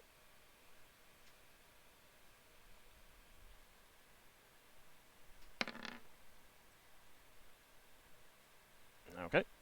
And you won't lose your second attack either. Okay. If they're moving. All right. But you've swapped over to your spear, so you're only getting one attack this round. All right. Let's see. Leva, you are up first. Yes, after success last time, she is going to try to reproduce it. Okay. You pull off another star and send it streaking towards which one? Towards this one. Okay. Let's see. Well. That's going to be a miss. Still. I think. What's your Thaco? Let's see. Here with this is it 13. Yeah, that's a miss. So that streak goes off and fades from view. Oh, pity. All right, Lafdul, you can go ahead and reposition yourself at least. Yeah, he's going closer to the wall, I guess. Okay. As close as he can get, really. So this one is flying in and attacking Leva. Oh. But you will get attacks of opportunity against that one, Lafdul, because it will be moving by you as it flies away. And Well, I moved a little bit further away. I hope it'll. Yeah. Roll, what is it, 1d10? Yeah, 1d10. So, Leva, that is... What's your armor class, Leva? Armor class. Mm-hmm. Just a second. 7. Okay. Yep. It gets... it claws at you, it bites you, and it rams you with its horns. Oh, no. It gave Goodbye, you the full everybody. Monty.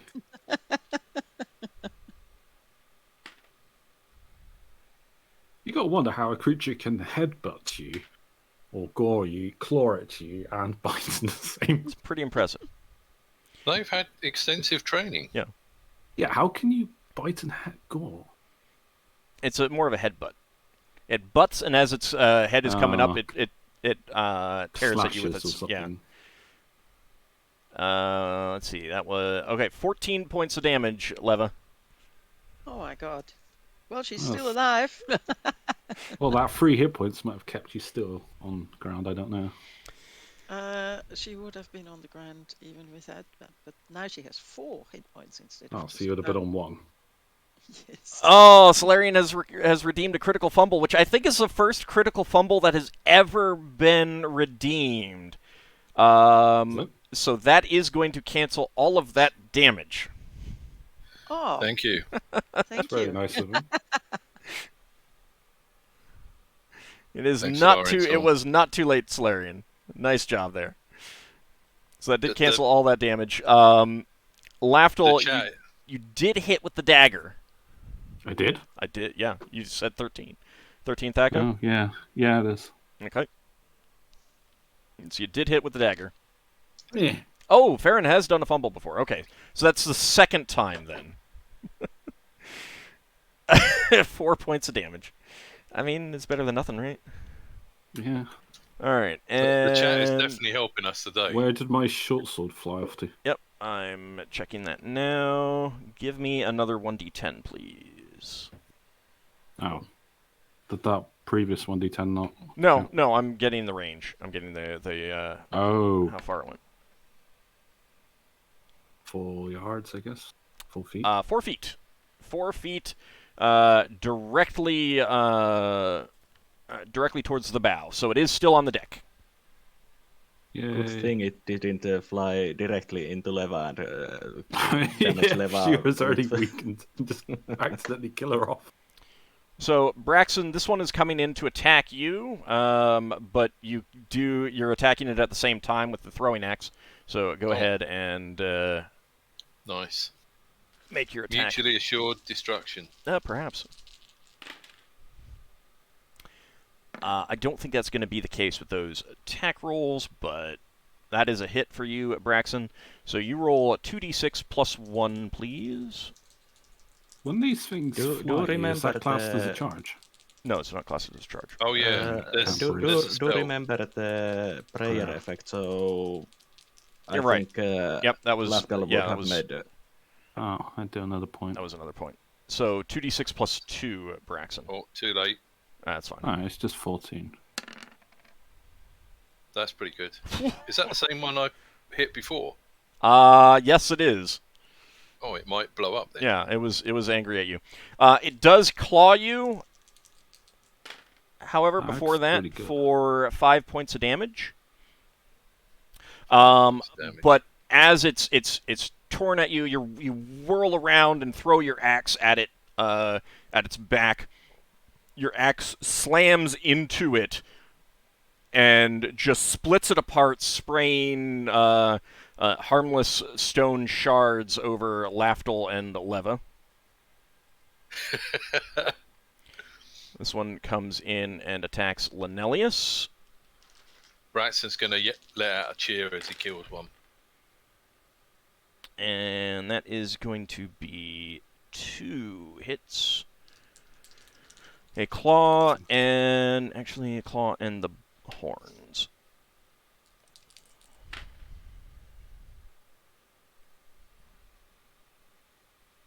So those gargoyles that have attacked people are basically, since it's basically flyby, they are now flying away. Yeah. Yeah. Okay. Gives me time to pick up my dagger, I suppose, and my short sword, I mean. So I should be able to cast Lance of Disruption without hitting any one of my party members. Yeah. Nice, cool. Okay, good. The monsters are held. Are they just held in perpetual flight? Are they just falling to the ground? No, they fell to the ground. They fell to the ground. All right. 3 gargoyles are coming in to attack you, Finn. 3 are coming in to attack Ockar. Oh.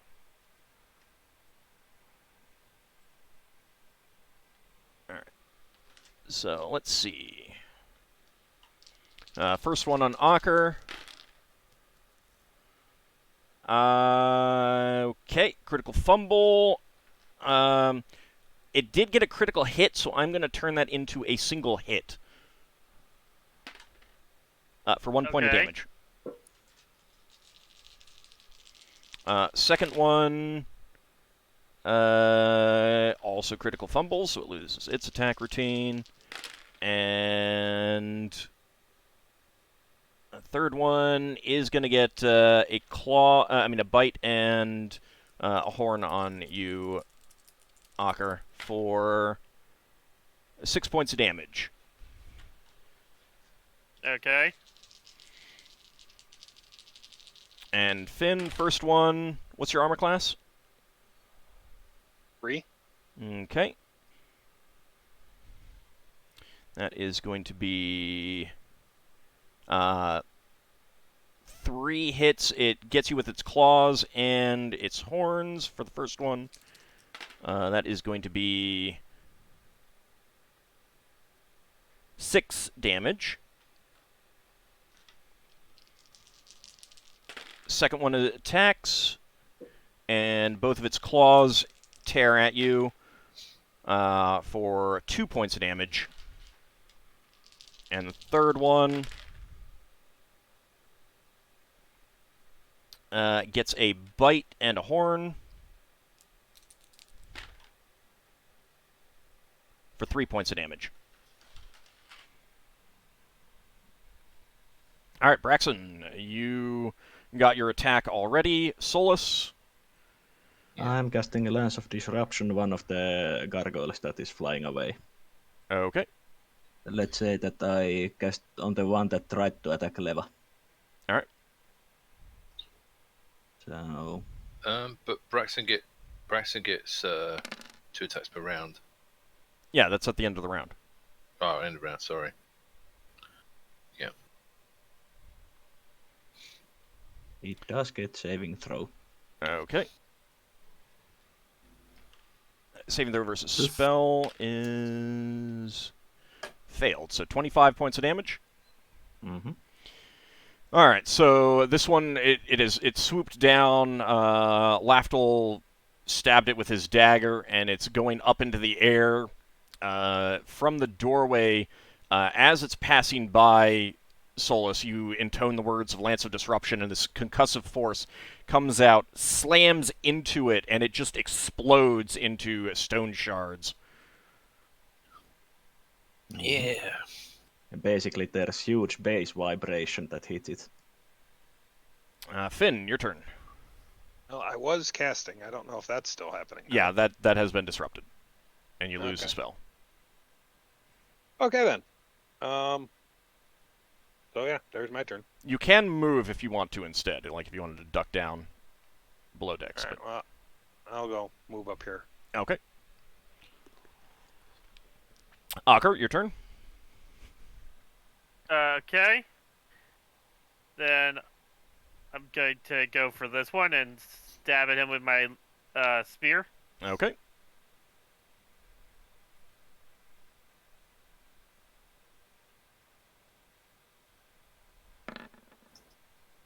That goes 8. That's a hit.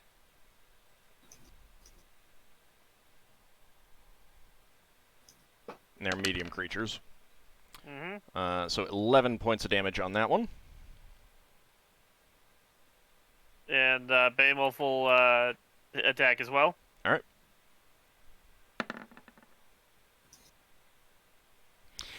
That is a hit, and he is able to gnaw off some chunks. Bites class as magic. Not necessarily. No.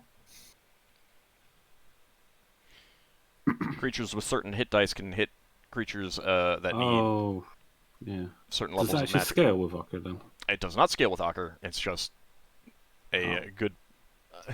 Behemoth is just powerful enough for that. Behemoth is magical direwolf. Yeah, no, it's not direwolf.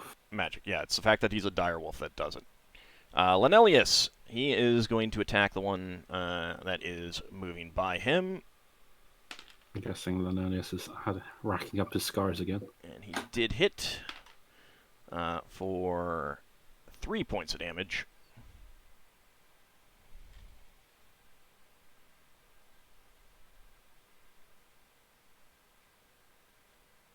Okay, and that is going to be second attacks, so Braxon. Mm-hmm.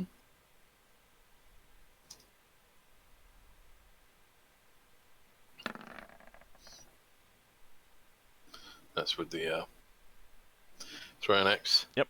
So a Staco 12, but I've got the +1 from Daikami, I believe, still. Yeah. Mm-hmm. So that should be a hit. So is it still 2d6 +1? Or is it +2? It's 2d6 plus 2.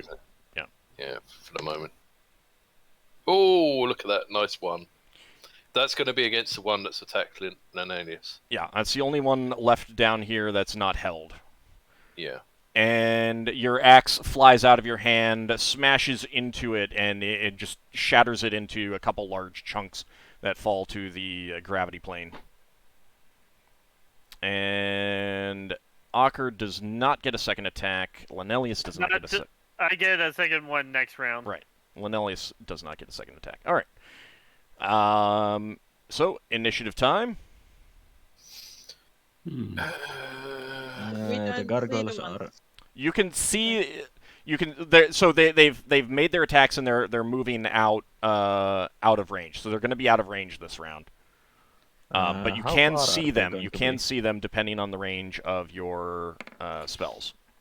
How far are they going to be? It depends on what spell you're casting. Would 90 yards be enough? Yeah, that'll be enough. Quick question for you, Auld. Mm-hmm. The ones that are flying around Ockar and Finn, is Braxon able to throw his axe up in the air and hit them? Or does he have to run up through the ship to get there?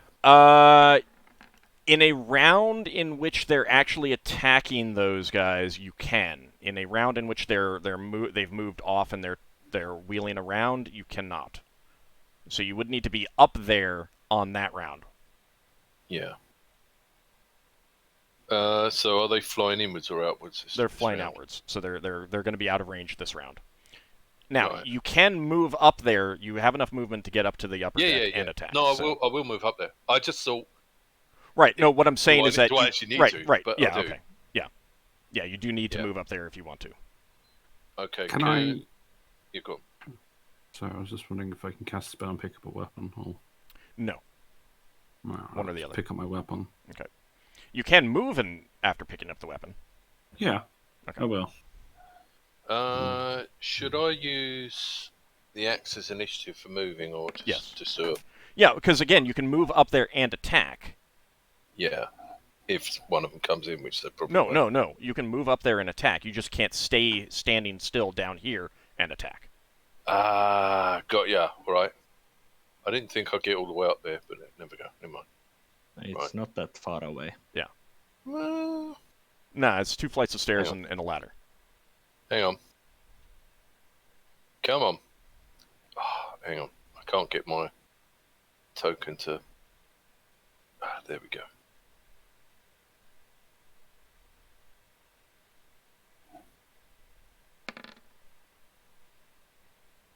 Right.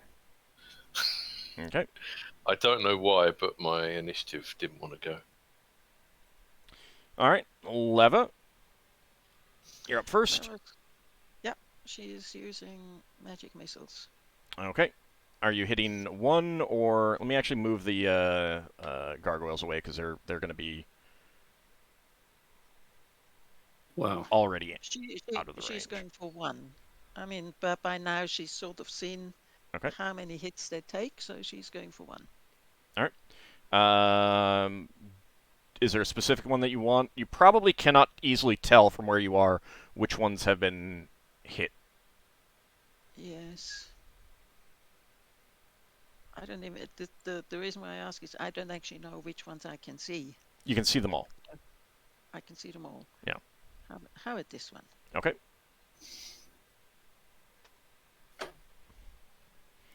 All right, so level variation, that is going to be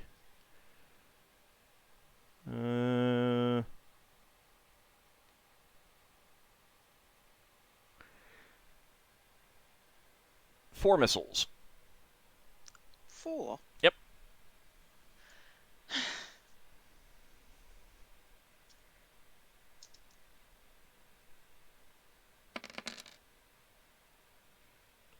All right, 13 damage.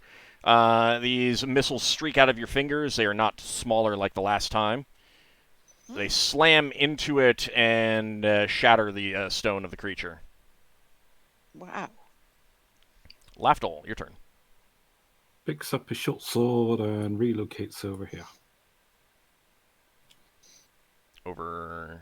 okay. Solas? How far are those creatures from each other?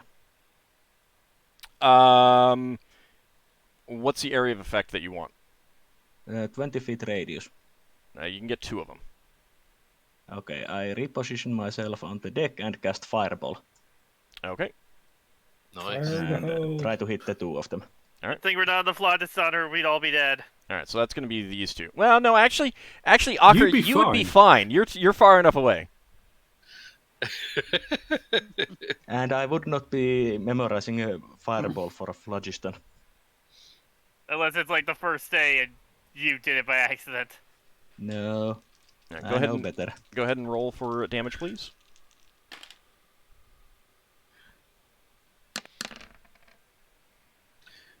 Nice. All right. You see the fire wash over them. There's a soft whoosh as this ball of fire just bursts into space after a little streak flies out of you from you, and you see the blackened, cracked, charred stone of these gargoyles crumble, crack apart and fall down to the gravity plane. Mm-hmm. And I think these guys need to make a morale check. XP is not allowed to leave the battlefield. It's terrible. Maybe I need to cast motion control carriage on that so they don't flee. That's rude. That would be evil, wouldn't it? Making them don't refuse not necessarily. to flee. Don't we get XP if we manage to drive off the enemy? Wow. Yeah, it looks like they're not wheeling around anymore. Lanelius is heading up to the upper deck.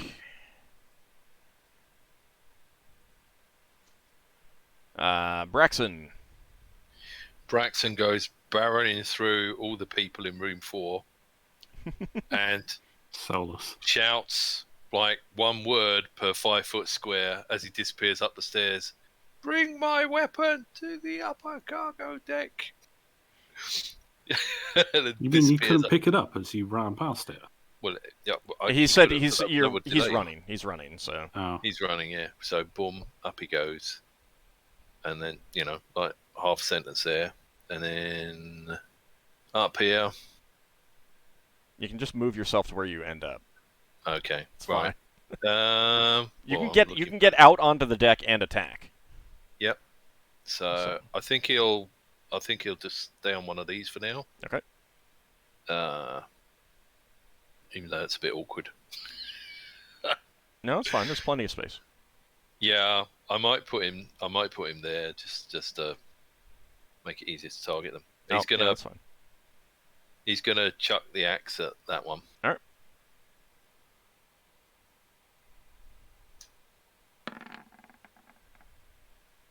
Oh, that might be a miss. Thaco? I get a +1 to that. It's 12. And I get a +1 from Solas' spell. That's a hit. That's still a hit. Oh, that's it. Nice. They have bad AC. Bad AC. They got average AC, isn't it? Like 6 is the average for a monster. It's bad for stone. You would expect a little bit better.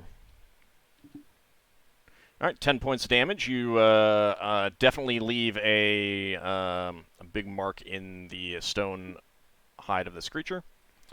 Finn, your turn. Yeah, Finn can't reach anything, so he's casting Cure Serious Wounds on himself. Okay.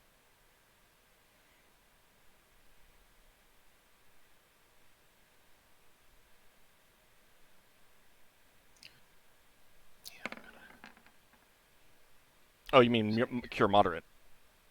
Yeah, Cure Moderate, right. Sorry. That's okay. 6 healing, there we go. Ockar?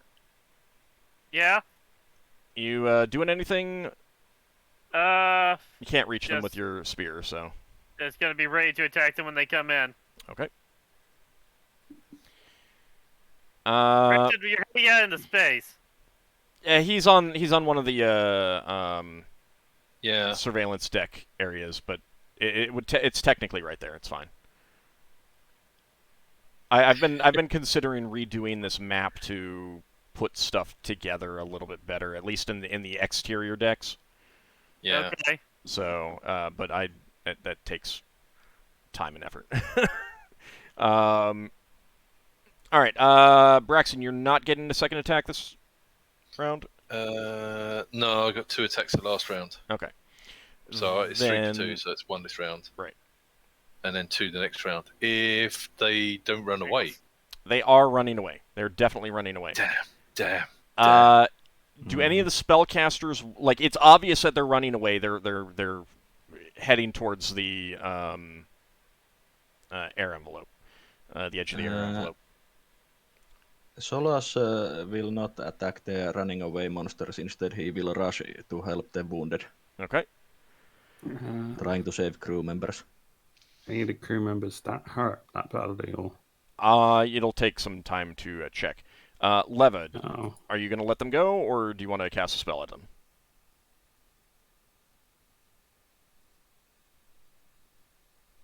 Oh, I should unmute myself, shouldn't Mm-hmm. I? She's letting them go. Okay. All right. When it becomes clear that they're running, then she's letting them go. Okay. What about this one? Yeah, so you have one. The other two are they're drifting out of the air envelope as well in the gravity plane, bobbing up and down in the gravity plane. You've got one on your deck. You can kill it if you wanted. That might have consequences. It might not. You could just toss it over the side. It's got 15 minutes, a little bit less than 15 minutes before it comes out of it. You could probably be well away from it by then. I wonder if we could recruit it. You want another statue? Yeah, well, it's living, unfortunately. I mean, can you petrify it? I mean, you probably can't petrify it right now.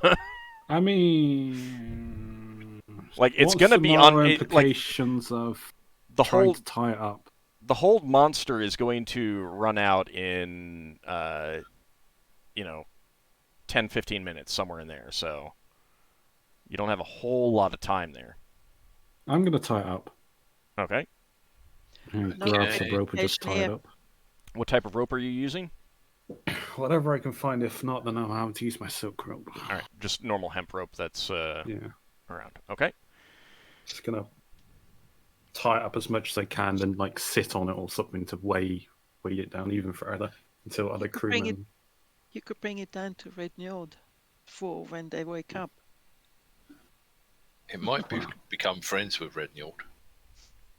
Well, I don't know. It's depending on whether or not we can even communicate with it. I've got a tongue spell, but...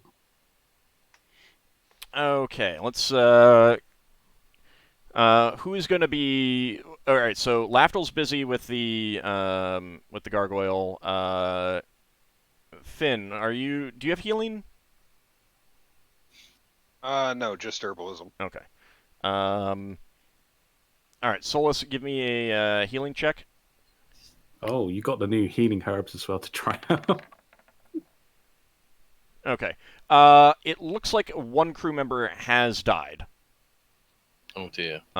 Everyone else is. There's a lot of some minor injuries, some kind of nasty injuries, but nothing else life-threatening. Oh well, I didn't realize. So no more cure light wound scrolling ingredients. Yeah. Well, I mean, if you'd indicated to Lafdul to forget him, help the crew, then Lafdul would have helped the crew. I mean, Solas did yell that he is going to help the crew that got injured. But Lafdul tied up the gargoyle. Yeah. Well, that's what I mean. I might have acted differently if it was more insistent. Well, neither here nor there. So, Lafdul, and that's going to take you 15-20 minutes to check over the crew, apply some bandages, stuff like that, get some people to help. Lafdul, you've sat on the gargoyle, and when the spell runs out, are you going to do anything in particular, or are you just sitting on it? I've cast tongues, and I've told it to stay still. And seeing if I well, I don't know the language, do I? Could I just indicate gargoyle? I mean, you can essentially try to indicate the language of the creature in question. Yeah. I'm okay with that. With a gravelly voice, it hisses at you. Release me. We require a service from you for attacking us. What sort of service? You know this place well. You can help us identify dangers and such. I am a danger. Release me. You're not going anywhere for now. I will say, I will put that question to the rest of the officers that are around. He would know what's around if we can coerce him into helping us. It starts really bucking and rolling, and you do hear a rope snap. It made a successful strength check. I'm going to grapple it. And It's starting to. It's definitely going to get free in a second. So you're going to grapple it. Give me a d20, please. Yeah. Yeah. I can use my tumbling to add plus 22 to it. Okay. I don't think Braxon's near you. Yeah. I mean, never. Well, you jump would on have top. 15 minutes to. I know. I think Braxon would have been checking the injured people. Only 20. Yeah, Ockar would have been with Braxon. I don't know what I'm rolling, but I know tumbling gives me +2. Actually, I need to roll a tumbling check, don't I? Yeah, give me a tumbling check. We'll see if that works. Can we hear a noise from this upstairs? And you hear Lafdul and it growling at each other. Right, Braxton, head down. He'll say to Finn, you finish up here if you can, or come down if you want. And he's going to head downstairs. I'll stay to help Finn out with first aid. Where is my... There they are. Let's see. That's a 14. That is a leg twist.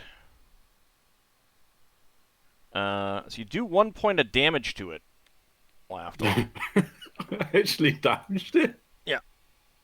It's temporary. I just want to hold it. It is temporary. So it can't damage. fly. It is temporary damage. The idea is to make it too difficult for it to fly off with me.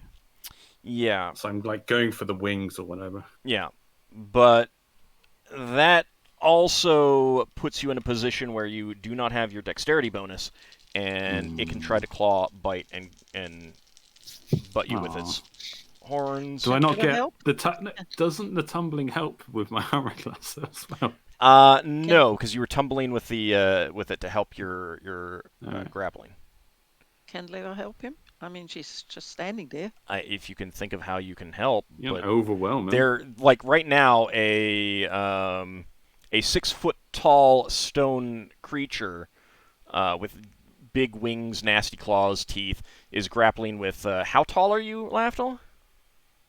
Like 4'10", I think, something like that. Yeah, so it's got over a foot of height on Lafdul. And 4 level. Leva can jump on it. You can. I would think it also has quite a lot of weight on Lafdul. Surprisingly, not as much as you might think, given the fact that it can fly. Is that going to reduce its attack? She is 4'5", so she can add to Lafdul's size. So, Lafdul, 5 points of damage as it is clawing and biting at you while you're grappling with it. Will Braxton arrive yet? Well, you can get down there at that point, yeah. Hold it down for as long as he can. Could Leva take out the wand of somnolence and try to put it to sleep? That has an area of effect that also has a chance of putting Lafdul to sleep. I mean, Lafdul's an elf. The odds of it putting him to sleep is quite slim. That's true. You could, All right, but let's you could try do it. All right. Braxon arrives. What's good? Yeah, probably. Braxon, stay away. Are you going to be put to sleep? Are we on? Sounds so bad. Are we on initiative? No, we're not. You're not going to have a chance to do anything just yet. All right. Okay. So you use a charge. Give me. How much damage? 5. Yeah, 5 damage. And give me a D100 Lafdul. Ooh. Hang on. I mean, Yeldon was put to sleep at one point. Did that even roll? It's lagging. It did. I see it. Yep. All right, you're not put to sleep. So nice. You didn't euthanize me. Suddenly, the creature goes dead weight in your arms, Lafdul, and you hear a deep rumbling snore from it. Yay, good job. Is the area of effect big enough that Leva also is affected? No, because it's a cone from the wand. Okay. You can see the cone. So it was just Lafdul and the gargoyle. Lafdul finds even more rope, and he's Lafdul, dragging it this really thing. didn't seem like it was all that willing to listen to you. Do you think we could put a gears on it? I think it's just a waste of resources. I mean, it knows the area. It has information about this place. Yeah, but think, it Lafdul? doesn't seem to be. And how big of an area it really knows? They might be really territorial creatures. Would gears putting on it work? It might. You don't know. You won't really know until you try it. We'll have to wait until Leftmel's tomorrow. poking her head out and giving you guys all really weird looks and says, "Why don't you just kill it or throw it overboard?" Solas wonders the same when he realizes what is going on. Well, Lafdul said, I thought I could recruit this person, but everyone seems to be voting against me. You outspheres are weird. Leva is quite in favor of it. She thinks Braxon arrives. It's dangerous monster that attacked us to either eat us or take us treasure. So, do you really want someone like that on the ship? Braxon arrives at this point and says, "Well, if you think you've got some way of charming it, I suppose we could get some planks and nail it to the deck." Mm-hmm. Charm don't is have not charm long magic. duration. The What less you- is this less than 7 hit dice? You don't know. You can't look at a creature and judge its hit dice, with the exception of bigger creatures tend to have more hit dice. Probably Okay. within that range. Well, Do then you we want me can to try get? it. Do you want me to Yeah. get some stuff to nail it down to the deck so you've got Yeah. a chance to do something on it? Until tomorrow. I Until also tomorrow. realised that I couldn't communicate Until with tomorrow. ice I spells. haven't. Leva hasn't memorized that spell. That's a lot of time. This It's thing might it's a threaten us. risk. Hold up. What do you mean, Lafdul? I assumed the only way I could communicate with it was through the tongue spell. Yes. Did I have any idea what language this is? It's just a unique language to itself. It's gargoyle. Yeah, you can speak racial tongue with languages with tongues. Then we have a problem. Because if Leva was to cast lesser gears on it, then the subject do it with creature must be intelligent, conscious, able to understand the caster, and not under the influence of any spells or effects that affect or control its mind. So, able to understand the caster. You not got a tongue spell. There's only Solas that's got it. On the other hand, comprehend languages, but that's only for understanding, isn't it? Not to talk. Correct.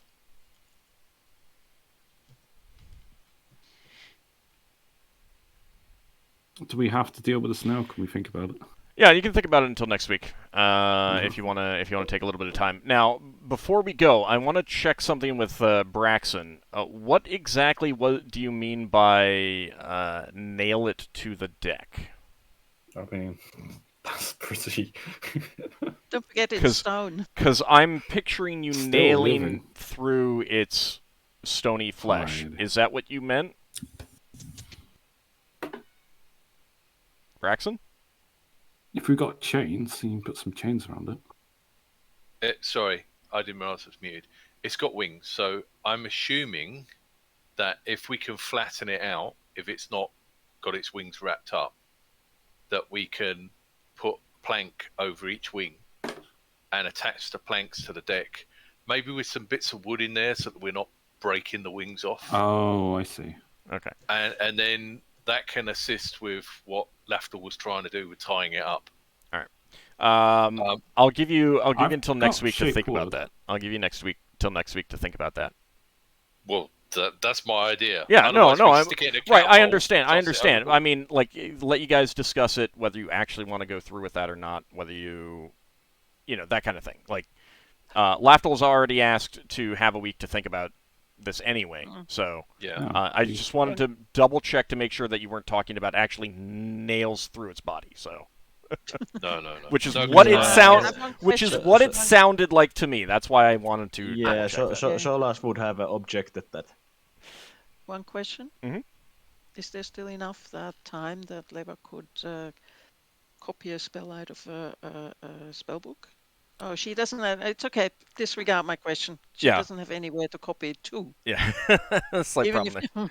I mean, you will over the trip, but yeah, that can be for another day. All right, let's go ahead and do some XP, and that is going to be. Let me double check something. I mean, we could always throw it overboard, but I just thought this thing's local to the area. Yeah, but it's also only magic can or a biomorph can injure it, and it seems to be highly dangerous and aggressive towards us. I mean, yeah, we and captured it. It also tried to kill us, so it's only fair that. Yeah, but getting it to work towards us is. Yeah, it's not going to be happy about it. I mean, it tried to kill me, so it can. I kind of need put up with it. Yeah, I'm getting it. Give me just a second. Okay. All right.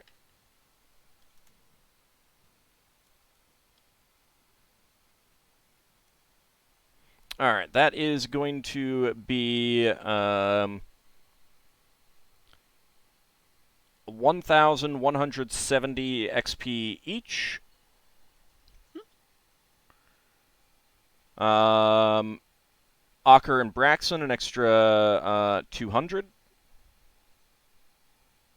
Ockar an extra 250 on top of that, and Lafdul an extra 1,000 split between your classes. Nice. Ooh. What was that for? Oh, I forget. I wrote it down when it happened, and I have forgotten what now. That extra 250 Oh, that was a memory read, maybe. Yeah. Oh, yeah. Yeah, that was. Pulling that off and learning stuff. What do you have a question, Ockar? Yeah, so was that extra for? Well, some of that was for the fight because you're warriors. And for you got an extra for role playing earlier. Okay. I think made some good arguments, good in character arguments. Gotcha. All right. I'm imagining that no one is going up a level right now. Nope. Getting ever so close, but no, not yet. All right. So sorry, I missed the XP. Yeah, 1170 plus an extra 200. So 1370 for you. That's 200. Thank you very much. So that 1370 is total for you. Yeah, 1370 total. Thank you very much. All right. So I want to thank you guys for playing, and I want to thank everyone out there for watching. We will be back next week for more fun times, traveling fun times, maybe some gargoyle fun times. We'll see. Are you going to remember the voice, though? Just a gravelly I think so. voice. Yeah, it was just gravelly voice. Plus, have a sore throat. Plus, you guys will have to. No, actually, that didn't bother me that much. But I mean, the bigger thing is, will Lafdul still have an ability to communicate with it at that point? Because it's asleep right now. Yeah. So when we come back next week, we'll resolve that and get back underway and see what else these tunnels have in store for the party. So I want to thank you guys for playing, and I want to thank everyone out there for watching. See you next time. Thanks for the game. Thanks for Take care, everyone. Thanks for the bits and cheers.